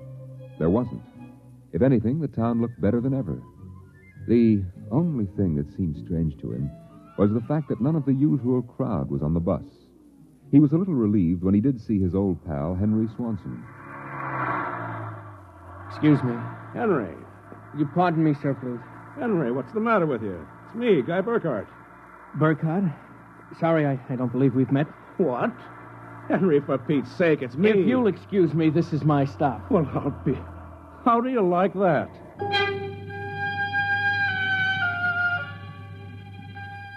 Guy Burkhart got off in front of the gigantic Controchemical building and took the elevator to the 98th floor, where he had worked in the accounting department for 12 years. It wasn't until he was almost at his floor that he realized the speaker wasn't playing the usual commercials. Are you happy with your present home freezer? Of course not. Well, the answer to your problem is a Feckle freezer. Feckle freezers are better freezers. Most wives would do anything for a Feckle freezer. Are you happy with your present home freezer? Of course not.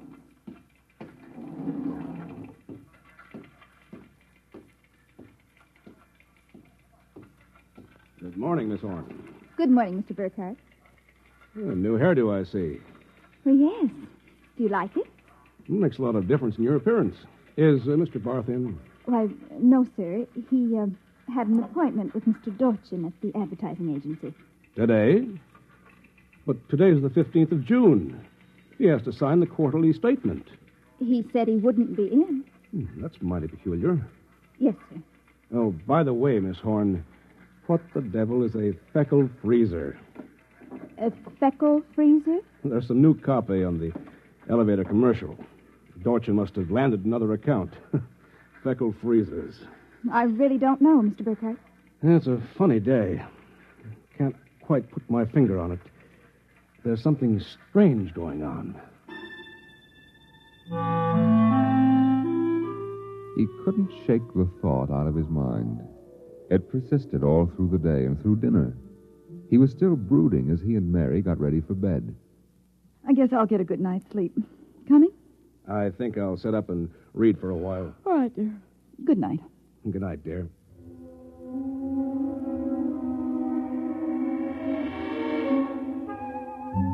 At exactly midnight, Guy Burkhart lapsed into a sudden, deep sleep. And the following morning, he woke up screaming. Darling, what is it? What's wrong? Oh, nothing. A bad dream, I guess. You gave me such a shock. I seem to be having a lot of nightmares lately. Really? Yes. The one I had yesterday. This was the same. A big explosion and then nothing. You had a dream yesterday? Of course I did. You had the same sort of dream. I?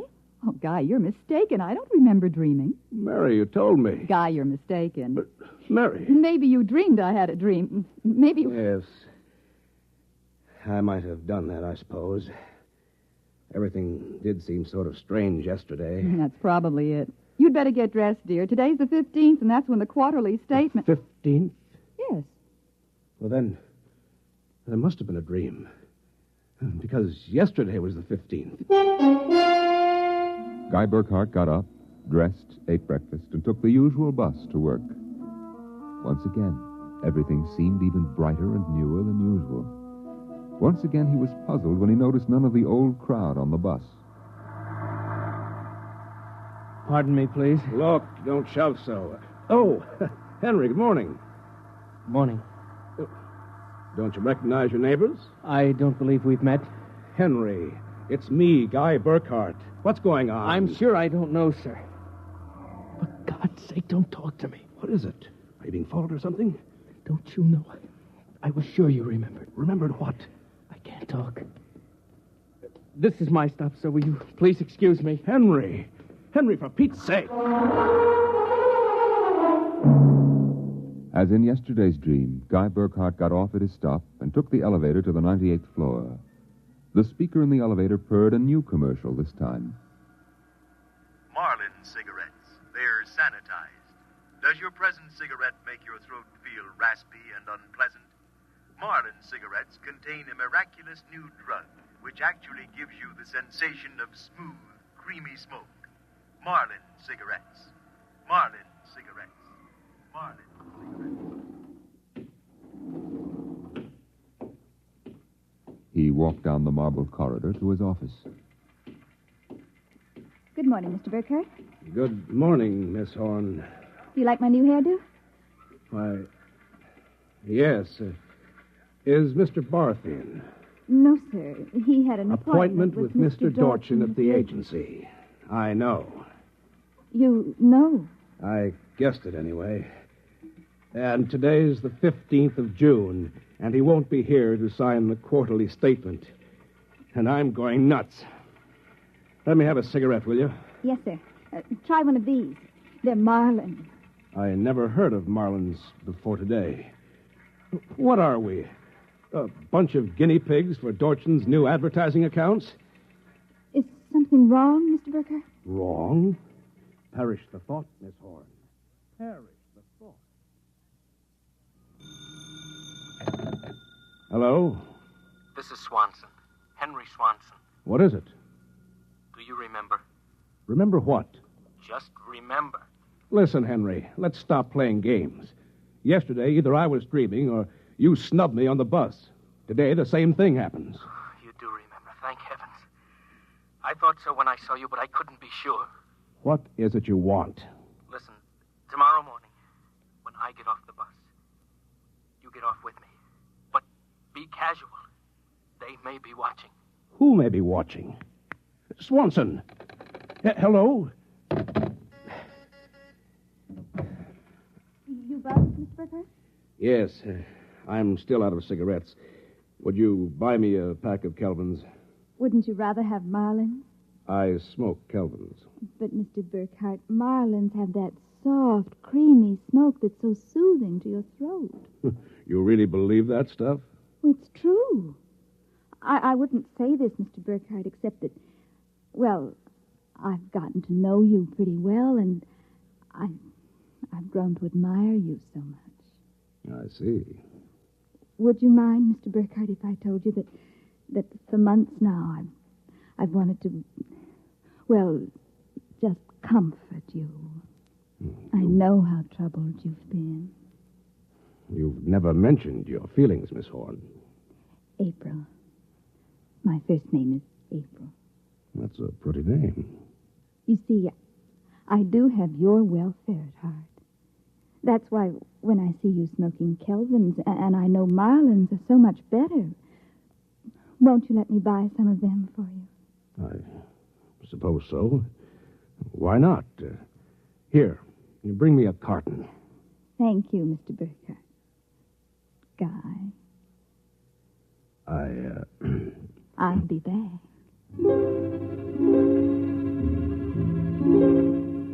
There was something wrong, something definitely peculiar about what was happening. The call from Henry Swanson, the strange behavior of this secretary, Miss Horn, these new products, the dream. Guy Burkhardt went home that night feeling like a man in a nightmare. That you, dear?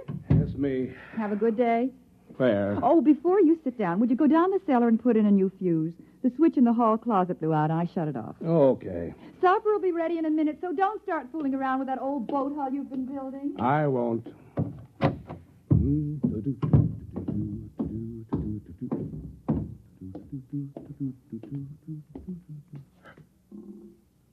Mary! Mary!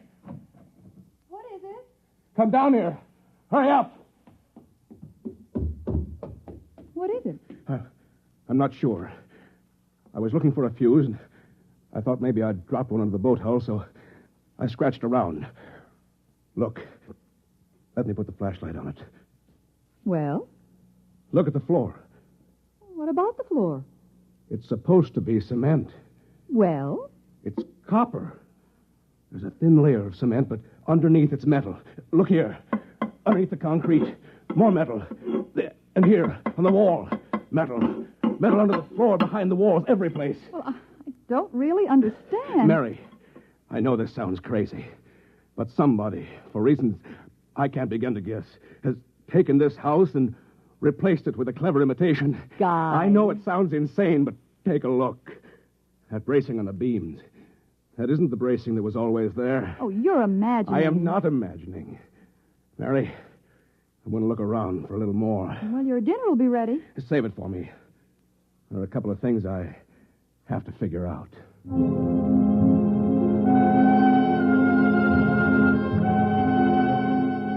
The following morning, Guy Burkhardt woke up screaming. He dragged himself into the kitchen where his wife Mary was preparing breakfast and discovered it was still June 15th. Mary, listen. Guy, what is it? You're trembling. Mary, the dream. Dream? About the explosion. The same one we've been having. We?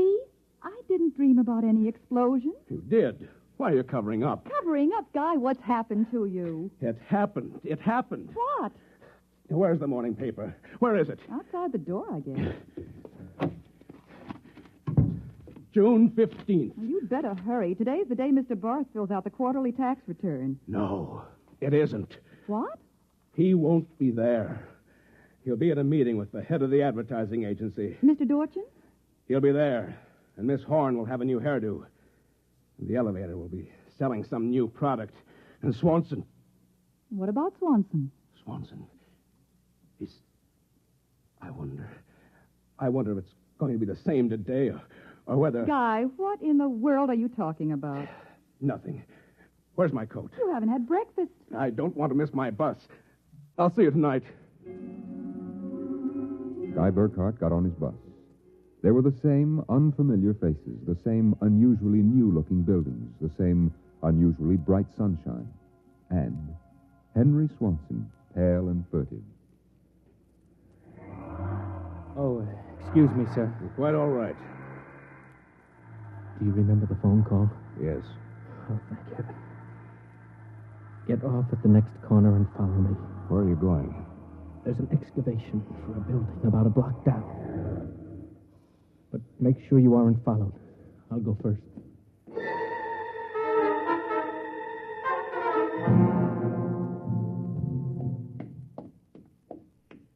Burkhart. Burkhart, here, behind the fence. Now, Henry, what's this all about? Just a minute. I want to make sure you weren't followed. Followed by whom? By them, of course. And just who are they? I'm not sure. At first, I thought perhaps they were Russians. Now I'm beginning to think they're Martians. No humans could have accomplished what they've accomplished. Look, start from the beginning, Henry. What's going on? Burkhart, peculiar things have been happening to you, right? Yes. A lot of your friends are missing. Your house seems changed. Yeah, there's something stranger than that. The date. Today is June 15th. Yet I could swear that yesterday was June 15th and the day before that. Yes, you've got it. It's always June 15th. And you and I are the only ones who know it. But why? How? I'm not sure. I think it's some sort of mass hypnosis or something. Why didn't it work for us? My wife Mary doesn't remember things. Somehow, when it happened, they missed us. We were protected from the full force of the rays or whatever they use. Burkhart, where were you on the night of the 14th, about midnight? That was Sunday night. Yes. I was down in the cellar, under that boat I'm building. And I was in my darkroom developing some pictures. It just doesn't make any sense to me. Russians, Martians. What makes you think so? I've seen them. Where? At the end of the tunnel. What tunnel? The one that they built under Tyler Town. A tunnel under Tyler Town? Yes, that's right. It's made out of copper or some alloy. Wait a minute. I found a copper layer under my cellar floor last night. Yes, so did I. That's how I discovered it. I found a way to get in, too. It's at the bottom of this excavation. Holy mackerel. Why don't we tell the police? Because we can't trust them. Even the police may be Martians in disguise. You're being melodramatic. Am I? You just come with me. Where? Into the tunnel. I'll show you. Henry Swanson led Guy Burkhart to a small hole in the side of the excavation. There he removed a cut-out piece of metallic substance, and they crawled into a dimly lighted tunnel. They walked for what seemed like 2 miles, until Swanson held his finger to his lips. We've got to be quiet now. Henry, this is fantastic. They've got a tunnel right under the whole town. Oh, Burkhart, you haven't seen anything yet. There's a room a little further down. We'll be able to look through a glass in the door. Is it safe? It's perfectly safe, unless one of them comes along. Now, come on. Here. Look through this glass. Now, just so I know I'm not completely insane, tell me what you see. Good Lord. Well? A tremendous panel with dozens of telescreens. And in front of each, a servo robot. They seem to be computing something. Yes. I've watched them. They're evaluating data from the screens. Evaluating? Why not? Each of them has a part of a human mind. Remember that. It's against the law to transfer an evaluating circuit from a human brain to a robot. Burkhart, whoever is conducting this monstrous experiment is operating far outside the law. Have you gotten a chance to look at the data on those screens? No. No, I've been afraid to go in. There might be a warning circuit somewhere. If we knew what those robots were working on, we could go to the authorities. Well, I'll risk it if you will. It's worth a chance. We're lost anyway. Okay. Open the door.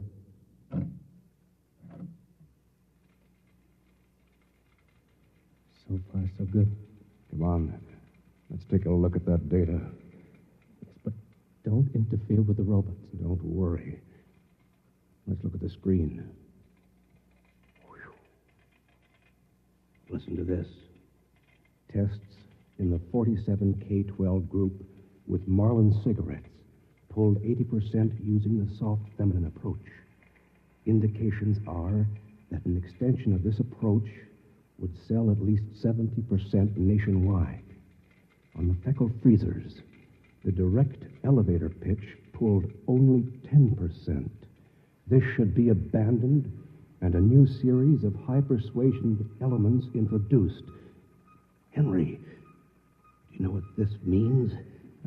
I haven't the faintest idea. I don't blame you. It's crazy, but it fits the facts when I think about it. Do you know who's behind this? Martians. Not Martians, Henry. Advertising men. What? I don't know who they are or how they've done it, but somehow they've taken Tylertown over. They've got you and me and 30,000 others right under their thumbs. Hypnosis. Hypnosis, drugs, maybe some kind of ray or something. However they do it, what happens is that they let us live through a single day. During that day, they pour all kinds of suggestions and propaganda into us. At the end of the day, they evaluate the results, see how we've reacted. Then at midnight, they wash the day out of our minds. And the next morning, we start the same day over again with different stimuli. No, I can't believe that. I know it sounds ridiculous, but think of it. They can run the perfect test, and on a whole community. Do you know what that means? Suppose one man learned how to influence people 100%. In a year, he could sell us anything from freezers to political candidates. Oh, now, wait a minute. We're guinea pigs, Henry. This whole community is one big test tube for propaganda research. What do we do? Somehow, we get out of this town and get to the FBI. Do you think we can? Yeah, it's worth a try. Come on. Wait. What is it? Look. There's somebody coming down the tunnel. We've got to hide. Quick, behind the circuit box. Shh. Good Lord. It's Dorchin, the head of the agency that does our advertising. Quiet.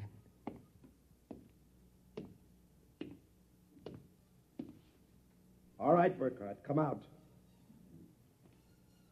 We know you're in this room. Miss Horn has informed us that you remember. I must warn you, it's useless to buck us. Come out peacefully and let our maintenance crew adjust you properly so you don't remember from one experiment to the next. It'll be quite painless. If you don't come out peacefully, we'll have to get you. Henry, take this wrench. When I give the word, jump him. He may be armed. We've nothing to lose. Very well. I'm coming after you. Now!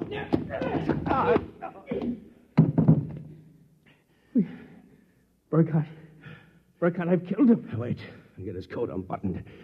Maybe his heart is still beating. Henry. What is it? What's wrong? Look, underneath his coat. Oh, heaven help us. It's a robot. A humanoid robot. Designed to look like Dorchin. Come on, let's get out of here. Wait. What's that? A loudspeaker. I told you it was useless, gentlemen. Who are you? Mr. Dorchin, naturally. The real Mr. Dorchin. What are you trying to do to us? Merely trying to prevent you from damaging my experiment, gentlemen. You can't get away with this, Dorchin. Sooner or later, somebody, the FBI or somebody, is going to get wind of this madness. Oh, now, really, Burkhardt, you're quite naive. Now, why don't you be reasonable and let the maintenance crew adjust you? If I refuse, I suppose you'll kill me. That would be quite impossible. Oh? You see, Burkhardt, you're already dead. Dead? You're shocked. It's quite true. You and everyone else in this town were killed by premature atomic blast at the Control Chemical Plant. The blast occurred at 7 a.m. on June 15th. That's the last thing imprinted on your minds. That's why you wake up screaming each morning. It isn't true. Oh, but it is.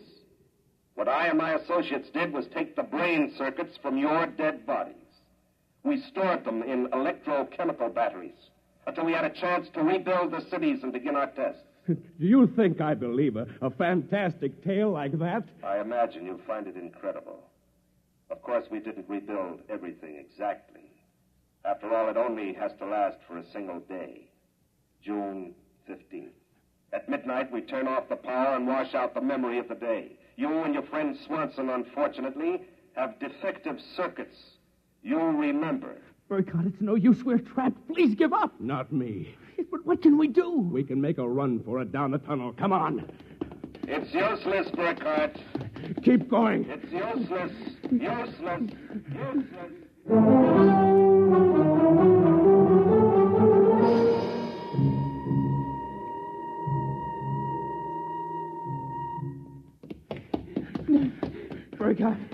Burkhardt, it's no use. You go ahead. I'm finished. Look, we're almost at the end of the tunnel. I can see a door. Here, I'll help you. I can't. Just a little further. No. Now, here. This door is open. It opens. Oh, no. I don't believe it. I can't run anymore. Come on. Sorry. You go ahead. Look. I'm finished. Look, we're almost at the end of the tunnel. They were I can see a standing door. on a ledge, Here, smooth, I'll help you. finished I metal. can't. Just At a their little feet, the further. ledge dropped away into a chasm so deep Now they could here. not see the bottom. This door is open. Beyond was only a glare so bright that their eyes could not stand to look into it. And yet, just beyond the limit of their vision, something towered. Something so huge it was almost inconceivable. Something... Burkhardt. Yes? This is Dorchin. Now, do you understand why it's useless? The great looming figure moved closer. It seemed to take shape now, and yet it was so gigantic as to be unbelievable. It came closer. The glare was partially blocked, and then Guy Burkhardt knew that the towering shape was none other than Dorchin himself. You see how I did it, Burkhardt? I took your brain circuits and had them reduced so they could be transferred to tiny humanoid mannequins. That's what you are, Burkhardt. A tiny miniature of yourself. And this city, this whole experiment I'm conducting, is built on a tabletop. It was the morning of June 15th, and Guy Burkhardt woke up screaming. You have just heard X-1, presented by the National Broadcasting Company in cooperation with Galaxies science fiction magazine, which this month features Man of Distinction by Michael Shara. Being completely unique in this world is not only a mathematical impossibility, it is also a matter of pride. Galaxy magazine on your newsstand today. Tonight, by transcription, X-1 has brought you The Tunnel Under the World, a story from the pages of Galaxy written by Frederick Pohl and adapted for radio by George Lefferts. Featured in the cast were Norman Rose, Dean Almquist, Amy Siddell, Elaine Rost, Bob Hastings, Ken Rapif, and Larry Haynes. Your announcer, Fred Collins. X-1 was directed by Scott Buckley and is an NBC Radio Network production.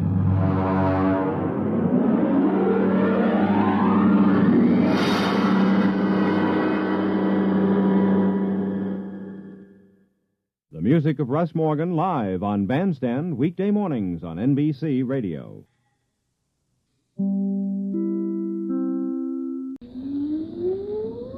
Countdown for blast off. X-5, 4, 3, 2, X-1, fire.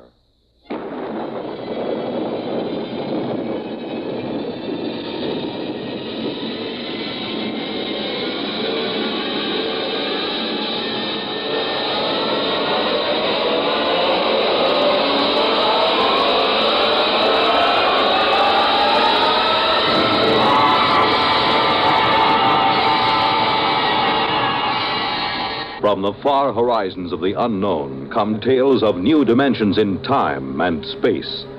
These are stories of the future, adventures in which you'll live in a million, could be years, on 1,000 maybe worlds. The National Broadcasting Company, in cooperation with Galaxies science fiction magazine, presents X-1.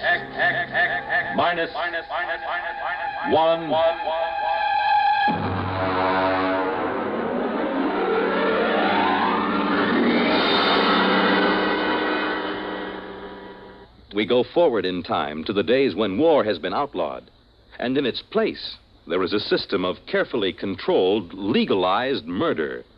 The story, The Seventh Victim, by Robert Sheckley.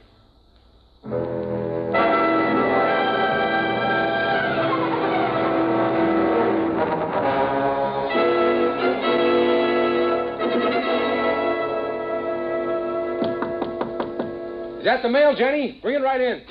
No, it isn't the mail. Are you anxious, Stan? Well, you know how it is when you're waiting for notification. It's been 2 weeks. The government's behind schedule, as usual. Oh, that's always the way it is. Now, when you get to be my age, you won't worry about it anymore. At 73, you can afford to wait for the mail. Well, how about the ad? Have you got it done? Sure, E.J. Want me to play it back for you? Of course, I recorded it myself. We'll have an actor in for the actual recording. You ready? Go ahead. Hi there, neighbor. When you're in a crowd, when you're among strangers, do you feel safe? Are you protected by that vital underarm area? You aren't unless you own a Protect suit. The finest tailoring in the world has gone into a Morger and Freeline Protect suit to make it the leader in men's fashion. Protect suit is the safest as well as the smartest. Every Protect suit comes with special built-in gun pocket, guaranteed not to bulge. Oh, nice. Very nice. A touch of the concealed button throws the gun into your hand, cocked, safety off. Why not drop into the Protect store nearest you? Why not be all safe? Oh, that's fine, Stan. That's fine. That's a very nice, dignified commercial. Mm-hmm. And you can relax. I picked up the mail just before I came in. Here's your notification. That's it. Look, from the ECB. That's the baby. Oh, you're not going to open it now. Oh, no, of course not. No one is supposed to know the victim's name except the hunter. That's right. Have a good hunt, boy. You need a kill. You've been all keyed up. Well, it's too bad you have to retire, E.J. Well, I got into the 10s club. 10 hunts. That's not such a bad record. 10 hunts, of course not. 10 hunts, and then, of course, victim in between. That's 20 kills. Mm-hmm. I sure hope my victim isn't anyone like you. Don't worry about it. What number will this be? My 7th. Oh, lucky 7. Go to it. We'll get you into the 10s club yet. By the way, I got a circular in the mail. Maybe you'd like to use it. Maybe. Victims, why take chances? Use an O'Donovan accredited spotter. Let us locate your assigned killer. Pay after you get him. Oh, well, thanks a lot, E.J., but I've got my own spotter. Very good fella. Well, I suppose you're anxious to get home, open up, and find out who your victim is. What's that? Oh, shooting down the hall. I guess somebody got his victim. Good for him, eh? You bet. Oh, it feels wonderful, E.J. I feel alive again.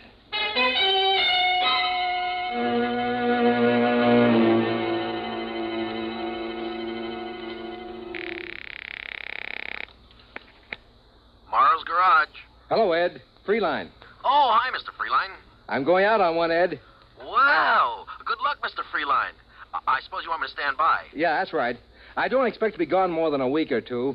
I'll probably get my notification of victim status within 3 months of the kill. Well, I'll be standing by.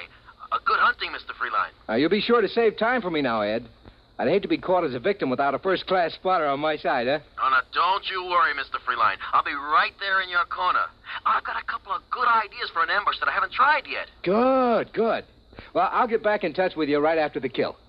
So long.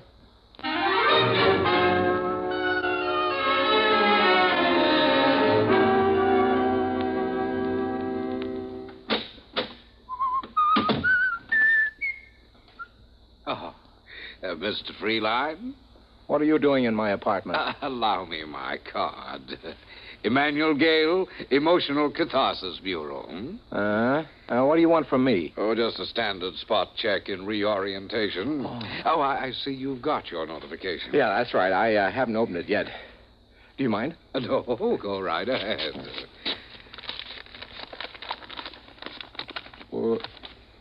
Yes. Anything wrong, Mr. Freeline? I mean, everything there. Photographs, address, description data. Yes, but it says Janet Marie Patzig. Janet Marie? I've never killed a female. Is this in order? Well, just a moment till I check my list. Yes, that's right. The girl registered with the board under her own free will. The law says she has the same rights and privileges as a man. Could you tell me how many kills she has? Well, I'm sorry, sir, but the only information you're allowed is the victim's legal status and the descriptive data that you've received. Could I draw another? Well, you can refuse the hunt, of course. That's your legal right, but you'll not be allowed another victim until you have served. Women, always trying to horn in on a man's game. Why can't they stay home? Just doesn't seem feminine. Look, Gail, do you mind if I start packing? Oh, no. Go right ahead.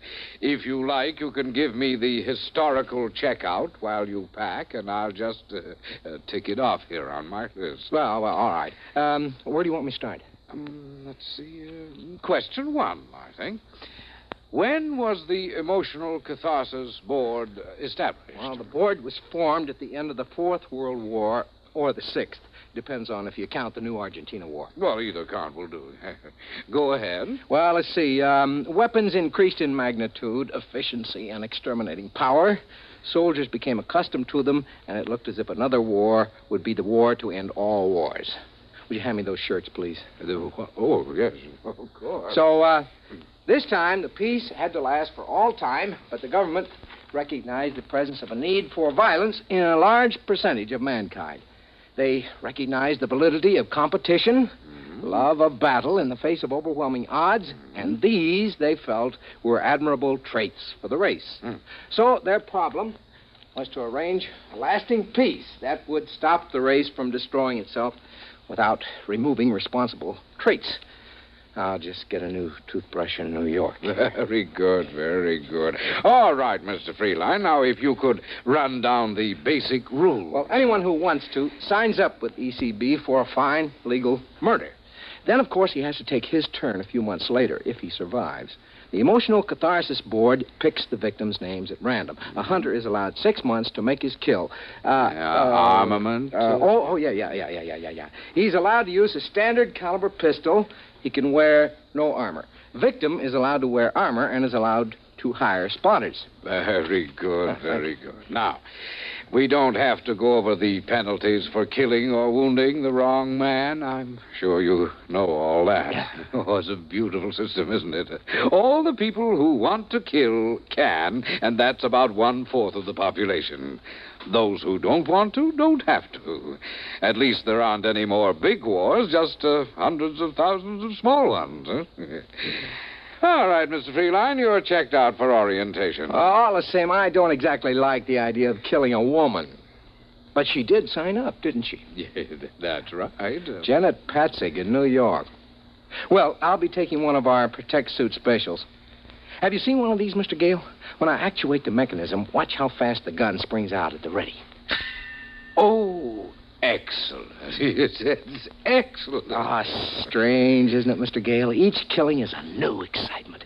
It's something you just don't tire of, like a French pastry or women or drinking or anything else. Yes.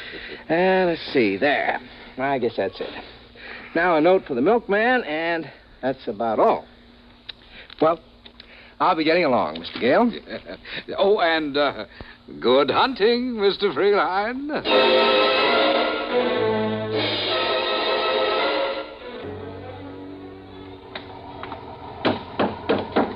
Where to, Chief? Carlton Hotel.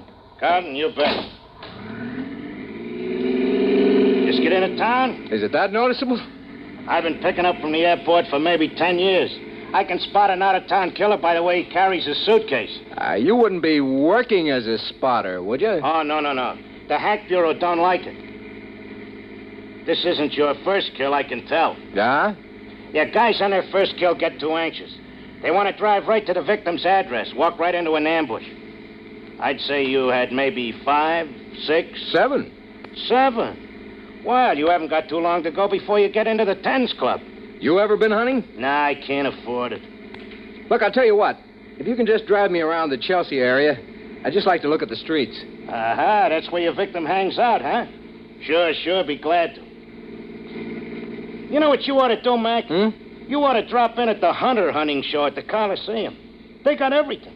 Bulletproof vests for victims, hats with bulletproof crowns. I seen an ad for a Malvern straight shot ECB approved.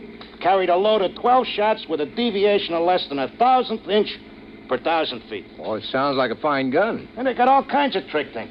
You know, canes with 4-shot magazines, 45 caliber flashlights, all kinds of things. Oh, those kind of novelties are all right for the first time, but the old-fashioned ways are the best. Hey, look at that. Somebody got it. I missed it. Nothing to see now. In about 4 minutes, the guys from the Department of Sanitation will carry away the corpse. Yeah? Well, this is the neighborhood, Chief. You want to give me the address? No, I'll just drive around. Okay, you're paying a meter.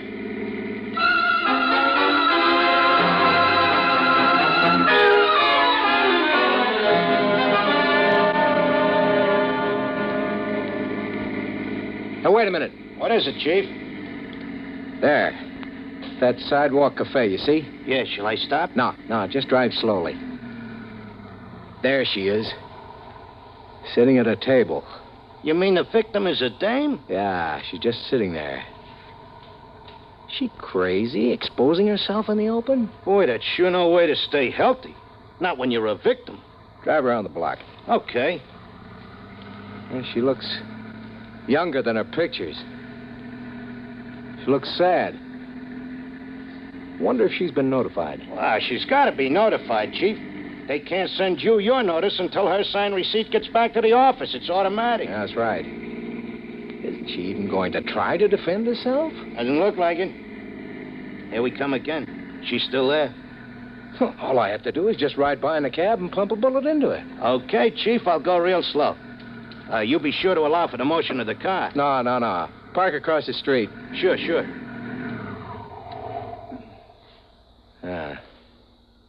Both her hands are on top of the table.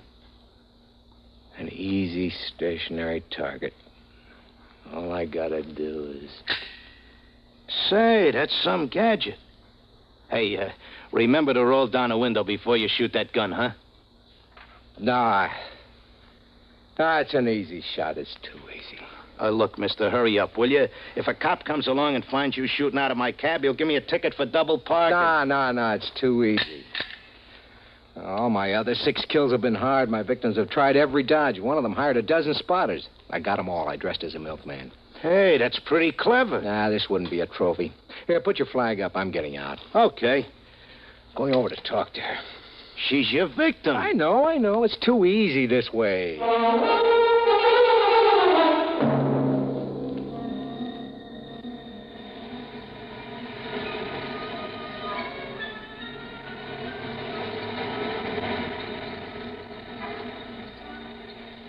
Hello? What?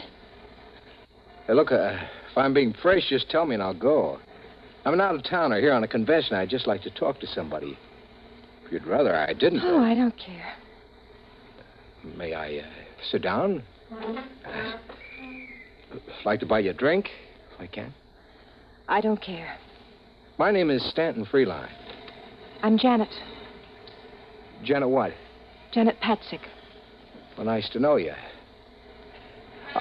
Are you doing anything tonight, Janet?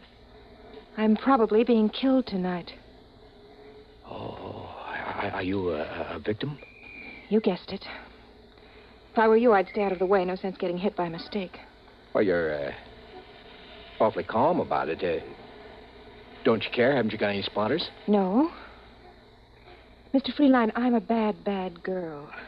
Huh? I got the idea I'd like to commit a murder, so I signed for ECB. Then I couldn't do it. Oh, I am sorry. But I'm still in, of course, even though I didn't shoot. I still have to be a victim. Well, why don't you hire some spotters? I couldn't kill anyone. I just couldn't. I don't even have a gun. Well, you got a lot of courage coming out in the open this way. What can I do? You can't hide from a hunter, not a real one. I don't have enough money to make a disappearance. Well, since it's your own defense, I should think... No, I've made up my mind about that. This whole thing is wrong, this whole system. When I had my victim in the sights, I saw how easily I could... Oh, let's forget it. I'm glad you talked to me. At least it'll pass the time.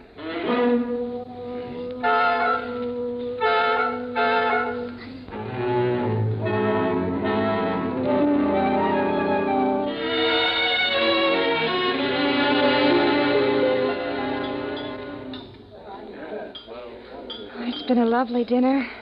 Just lovely. I'm glad you liked it. I usually stop at this little place when I'm in New York. Do you come in often? Oh, on business. I'm in clothing, you know. What do you do? Oh, I'm an actress. Well, that's a laugh. I'm not really an actress. I'd like to be an actress, but none of the producers seem to see it that way. How old are you? 22.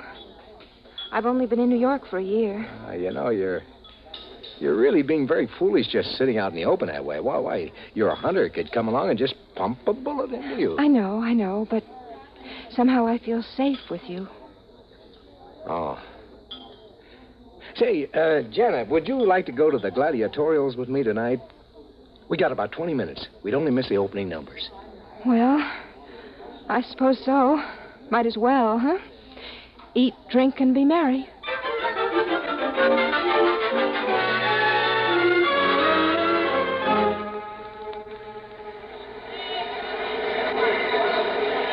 You know, I'm a little disappointed. Why?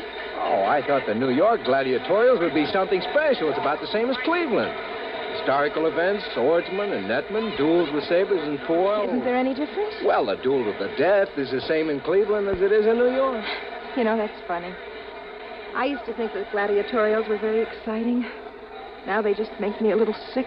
Well, you can get tired of the best of shows. Frankly, I think it was a mistake starting to televise the gladiatorials. It cut down on the box office for one thing, and for another, it just isn't the same as being right there in the stadium, you know? No, it isn't. Well, you want to stay for the second half? Let me see. They got, bullfighting, lion fighting, bow and arrow, and dueling on the high wire. No, I've had about enough. All right. Shall I take you home? Would you please?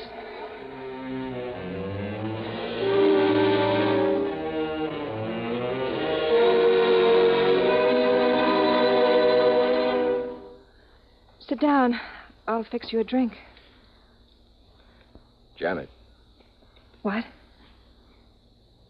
You're crying, aren't you? Oh, no, not really. It's just the thought that any minute from anywhere a bullet can come crashing into me. It makes me feel so soft and helpless. You are soft. Oh, Janet. You're leaving New York soon? I suppose so. Convention's only lasting another day. I'll be sorry to see you go. Send roses to my funeral. Janet. What? Janet, I don't want you to be killed. There's not anything you can do about it, is there? Janet, I love you. Oh, Stan. What is it? Please, darling, please. But you can't love me. I'm a victim. I won't live long enough to... You won't be killed, Janet. Listen to me, Janet, darling. I'm your hunter. Are you going to kill me? Don't be ridiculous. Darling, I'm going to marry you. Oh, Stan, my darling. Oh, the waiting. I've been so frightened. It's all over. Think what a story it'll make for our kids, huh? Darling. How I came to murder you and left marrying you. Oh, Stan, kiss me.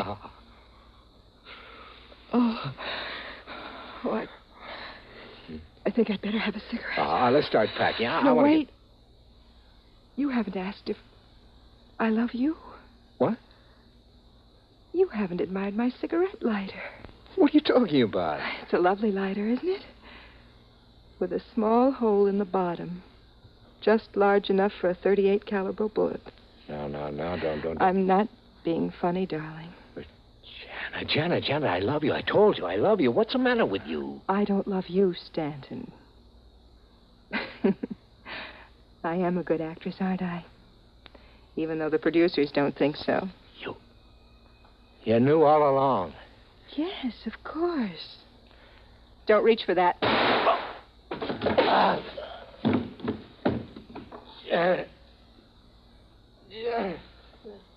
Yes, darling.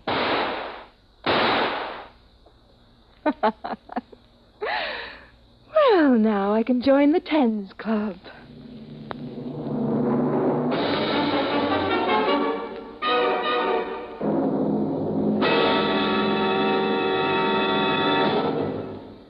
You have just heard X-1, presented by the National Broadcasting Company in cooperation with Galaxies Science Fiction Magazine. X-1 has brought you The Seventh Victim, a story from the pages of Galaxy written by Robert Sheckley and adapted for radio by Ernest Kenoy.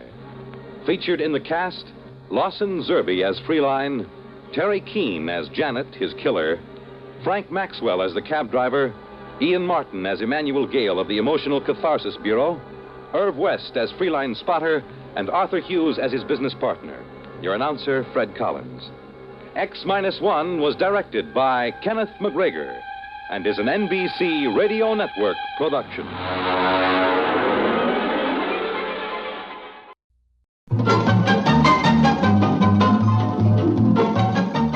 This is Walter O'Keefe, inviting you to listen in on the Nightline.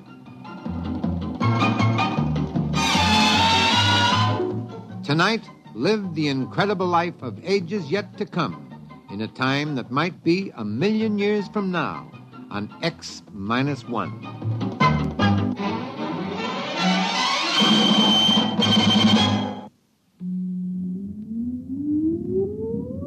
Countdown for blast off.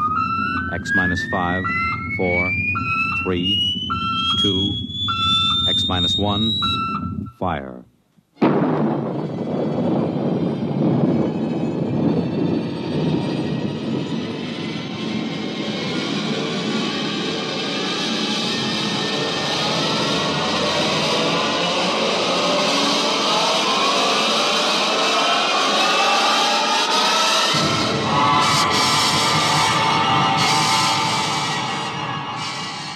From the far horizons of the unknown come tales of new dimensions in time and space. These are stories of the future, adventures in which you'll live in 1,000,000, could be years, on 1,000 maybe worlds.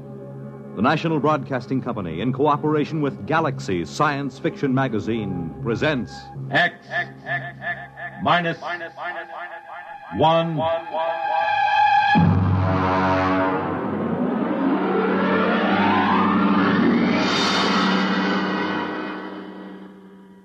Tonight, Point of Departure by Vaughn Shelton. But first, hear this. A garden party for a queen, and you're invited. A trip to Tokyo, and you'll go along. The Army football game at West Point, and you have a seat on the 50-yard line. These are just a few highlights of the weekend Monitor has planned for you. Tomorrow night, Jinx Falkenberg is your personal guide at the party being given for England's Queen Elizabeth in the garden of the British Embassy in Washington, D.C. Saturday, you'll be off to historic West Point for the great Army-Pittsburgh football game. And that excursion will be followed later in the Monitor day by a trip to Tokyo, where you'll visit the famed Japanese Kabuki Theater and the exotic Ginza nightclub district. Eleanor Roosevelt, Helen Hayes, Pat Boone, and Tony Perkins will be among the celebrities visiting Monitor this weekend. There'll be music, comedy by Fibber McGee and Molly, Bob and Ray, features, news, and sports.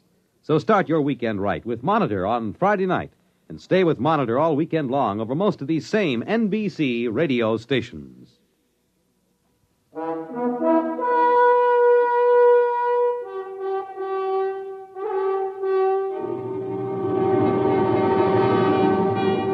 Now, X-1 and Point of Departure by Vaughn Shelton. Before I make this statement, I am well aware that you, gentlemen, are the board of directors and not likely to believe me. The overwhelming concrete fact that we face is that the Utah Flats atomic plant is short $300,000. You've asked for an explanation before the district attorney's office is called. I shall explain, but I know I will not be believed. It started with a letter I received from Dr. Winston Reed, the archaeologist. He is the top man in his field. You may have heard of the Yucatan discoveries and, of course, the Poseidon tablets found in the vault under the Sphinx. His letter introduced me to a Simon Kane, who flew in from Salt Lake City and made an appointment for the following afternoon. Mr. Donner, I'm sorry that Dr. Reed has left again for the field. I should like to have him with me at this meeting. Well, Mr. Kane, I don't quite understand why you've come to me. I'm merely a plant manager for Allied Electronics, and I have no interest in archaeology, nor have I access to any funds. I'm not here on a begging expedition, Mr. Donner. I'll come right to the point. Do you know anything of the Poseidon tablets? Well, I've read newspaper accounts. The preliminary translations of the protolithic seals that surrounded the tablets indicate a civilization that flourished on the equatorial continent until it was destroyed by a natural catastrophe, identified as the biblical flood at about 10,000 B.C. Oh, really? I'm afraid I had it confused with the Dead Sea Scrolls. Oh, well, the lay public has not been informed that the tablets have been opened. Opened? Why, yes. The original inscriptions surrounded them. They were in wedge-shaped characters on baked clay. They have been removed from the tablets. Well, it's all very interesting, but really, I Mr. think... Donner, 14 tablets were never registered with the Egyptian Museum. They remain at large. 6 of them have been translated so far. They indicate a scientifically advanced culture, and particularly, they concern themselves with a solar energy converter. You mean that literally? A power source from the sun? Yes, according to the preliminary translations, this solar converter delivers such fantastic power that it makes our nuclear source look as primitive as a windmill. And I suppose that's why you've come to me. Yes, we wanted to check the inscriptions against actual tests in the laboratory in a field. Well, I'm quite willing to have my engineering staff look over the plans and give you an opinion if it will help you in your research. Why, that seems quite fair. I'll bring them to your office in the morning.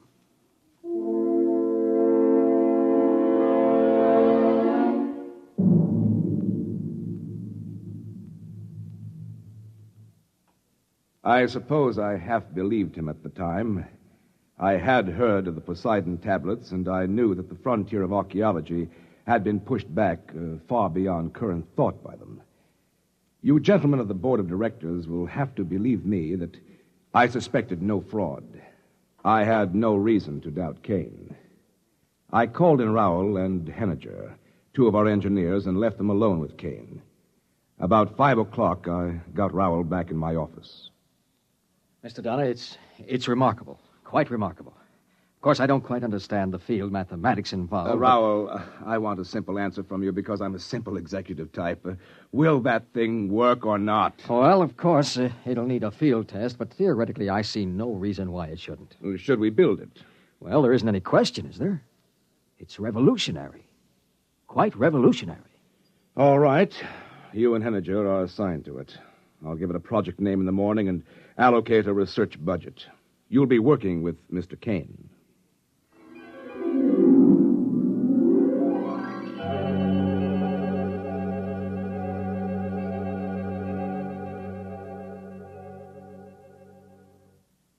I took great care to protect the corporation's interests. I shall submit in evidence the contracts I drew up with Mr. Kane. I set Rowell and Henniger up in an isolated shop in the west corner of the plant area, and they had a device functioning within 3 weeks. A week later, I checked in at the shop again and found Rowell still working with the power unit. Naturally, I asked what he was doing. You see, I'm getting ready to mount the solar energy converter on the projectile now, Mr. Donner. What projectile? Mr. Kane leased a surplus one-man rocket from the White Sands project. We're going to rig the solar unit in it. You mean power a rocket with the solar unit? You see, it's a question of field mathematics and the quantum... Rowell, I'm an administrator, not a scientist. I ask you your engineering opinion. Is this a feasible research project? Yes. Yes, it most certainly is. Using the solar converter, you could develop thrust up to escape velocity at only 10% of potential. This solar converter is creating more power than any atomic pile we have. Mr. Donner, this is it. Spaceflight.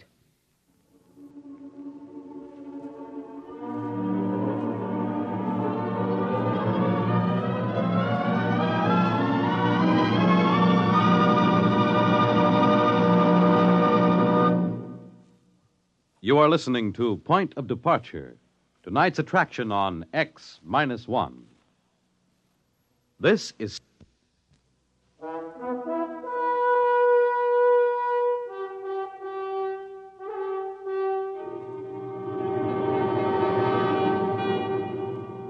Now back to X-1 and Point of Departure. Of course, whereas the purchase of the projectile was not authorized, I should like to point out to the board that I acted most conservatively. I checked the cost sheets and discovered that the rocket purchase was actually within the allowable debt limitations for my department, and so I okayed the project. However, I was concerned with the irregularity of an expenditure before authorization, so I drove out to Simon Kane's place to speak to him about it. Oh, Mr. Dunner, I'd like you to meet Porter Hayes. Hi. How do you do? No, look here, Mr. Hayes has agreed to fly the ship. Look, that's what I want to talk to you about. He's with the Pan-Columbian Project, and he's flown all the other types that have been flown so far. This is the one that'll make history, Mr. Donner. This ship will fly anywhere in the solar system. Probably clear out to most other planets without even carrying a fuel supply. Best thing about it is the actual guarantee of a return trip. You know, those geniuses down at Pan-Columbia have plenty of ideas for getting you out there, but very few for getting you back. I've been showing Mr. Hayes the photographs of the original tablets and translations. You see, Mr. Donner, aren't they beautiful work? Kane, I want to talk to you in private. The cost sheets. Hey, Kane, where's the last tablet? There are only pictures of 13 here. That's right. The first 13 tablets take us through the construction of the unit and the ship and the inventor's 6 successful trial flights. The 14th hasn't been translated yet. It takes about a month to decipher each tablet. You do it yourself? Oh, no. That's a special study. My wife does it. She's an Egyptian scholar in her own right. Her father was Egypt's foremost antiquarian. I believe she's about to honor us with her... Nalja. I should like you to meet Mr. Hayes and Mr. Donner. How do you do, gentlemen? How do you do? How do you do? My dear, we thought you could give us a hint about the text of the 14th tablet. Are you far enough along? No, I am sorry. I have only just started. The language symbols are a little different from the others, and it is a bit difficult to read. Well, all I want to know is, when's the ship going to be ready? In good time. It's waited 12,000 years. A week or 2 more won't matter.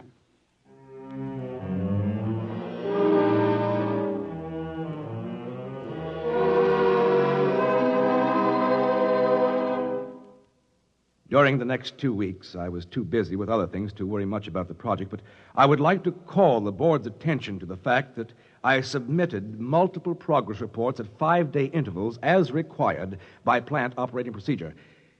I am at a loss to understand why those reports are now missing from the files. One evening, on a visit to Salt Lake, I was dining at the Pioneer Arms when I spotted Porter Hayes at the table across the room. He was with a young lady who looked familiar to me, even from the back, and, of course, I realized it was Nalja Kane. I felt it was discretionary on my part not to inform Mr. Kane of his wife's continuing acquaintance with Porter Hayes. On July 19th, Kane telephoned and said the airship was rigged and ready to go. I had assigned him an area in our desert test space, and we scheduled the test for the next morning. I got to the test site a little late. Everything was ready, and they were waiting for me. The gantry train moved back, and without the usual roar of chemical rockets or the scream of jets, the ship rose gradually to about 10 feet, and then shot up to a couple of hundred, and then stopped again. Kane was on the intercom. Hayes! Hayes! Is it powering right? What does he say? He's satisfied the craft works perfectly. He's going to take it straight out for 4 or 5 hours and then come back. Well, he can't do that. There's too much he doesn't know about that ship. Tell him to come back. Oh, let him alone. He's making history. But the first time... There he goes.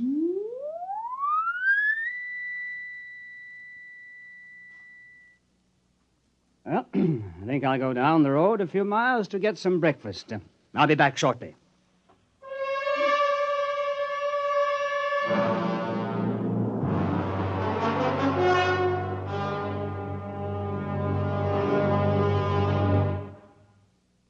That was 4 days ago. I want it clear to the members of the board that I have not notified the authorities. The ship carried the standard survival kit with 7 days' ration and water, and if he had no operational trouble, Hayes could stay out at least a week. Other than filing the original flight plan with the Joint Astronautics Board, I had no other official obligation. When Kane did not return to the test site by noon, I went to look for him. Meeting with no success, I attempted to question Mrs. Kane at her hotel room. I cannot tell you. I cannot tell you anything. Mrs. Kane, this is a matter of vital necessity to our corporation. I have exceeded my research budget on my own responsibility. I must find your husband. If something happens to the rocket, there'll be an investigation. An official investigation. It will all come out then, won't it? What? About my father. Mrs. Kane, I don't understand. What has your father to do with this? He stole the tablets. At least I thought he did. You mean the tablets that you've been translating? Yes, I thought he had stolen them. Simon Kane told me that. He brought me the cases soon after we were married. I helped him smuggle them out of Egypt to protect my father. He swore if I didn't help him to translate the inscriptions, he'd expose my father and disgrace him. But now it's too late. He's dead. You mean your father? Yes, he is. Porter Hayes told me. He called me this morning. Well, that must have been before the test. My father's been dead for 6 months. Murdered. Simon Kane murdered my father. He killed him and stole the tablets from him. Porter Hayes told me he has the proof. Well, that's... I'm really sorry, but if Mr. Kane did come into possession of those tablets illegally, there will be a great deal of litigation. Patent rights, you know. That's our primary concern. Now, of course, we'll have to have whatever proof we can. The original tablets, any photostats, notes... They are all gone. You mean Kane took them? He destroyed them. He burned them. He laughed at me this morning. He told me I could never prove they'd ever existed. However, we do have the corroborative evidence of the solar converter, its plans at the plant, the prototype model, and, of course, the rocket. Porter Hayes flew it, didn't he? He flew away. Oh, Hayes, yes, but he's on the test flight. Now, as soon as he comes back, we'll have to get his affidavit.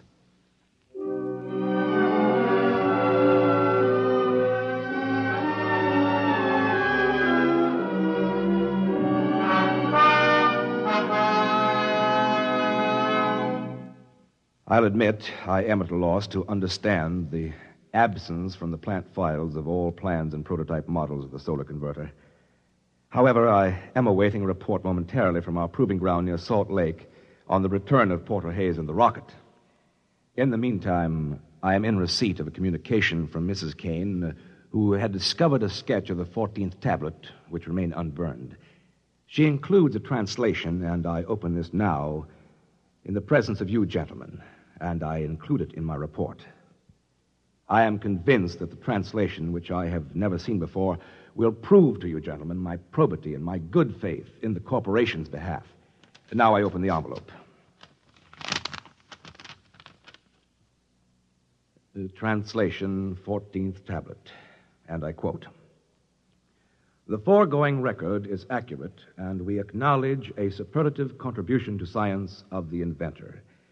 And there is a name here I cannot pronounce. I continue. "But we must admit his greatest contribution is in the proving of an axiom where ultimate force is involved. It is better to know none of the laws than to know most of them. On the 4th day, the aircraft returned from far space to the point of its departure. The aircraft was in excellent condition, but the solar converter was completely fused into a shapeless mass of metal. Of the inventor, the pilot of the craft, nothing remained but his clothing and a handful of white dust. I must conclude my report by proffering my resignation. I will be at the district attorney's disposal when you gentlemen of the board choose to call me in.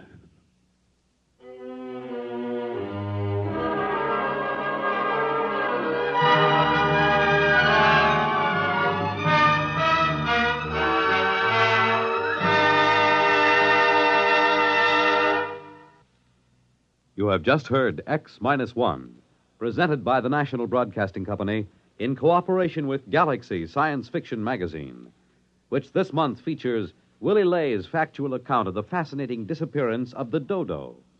On with the dodo hunt. Galaxy Magazine, on your newsstand today. X-1 has brought you Point of Departure, a story from the pages of Galaxy written by Vaughn Shelton and adapted for radio by Ernest Kenoy. Featured in our cast were Dean Lyman Almquist as Mr. Donner and Ilya Braca as Mrs. Kane. This is Fred Collins. X-1 was directed by George Voutsas and is an NBC Radio Network production.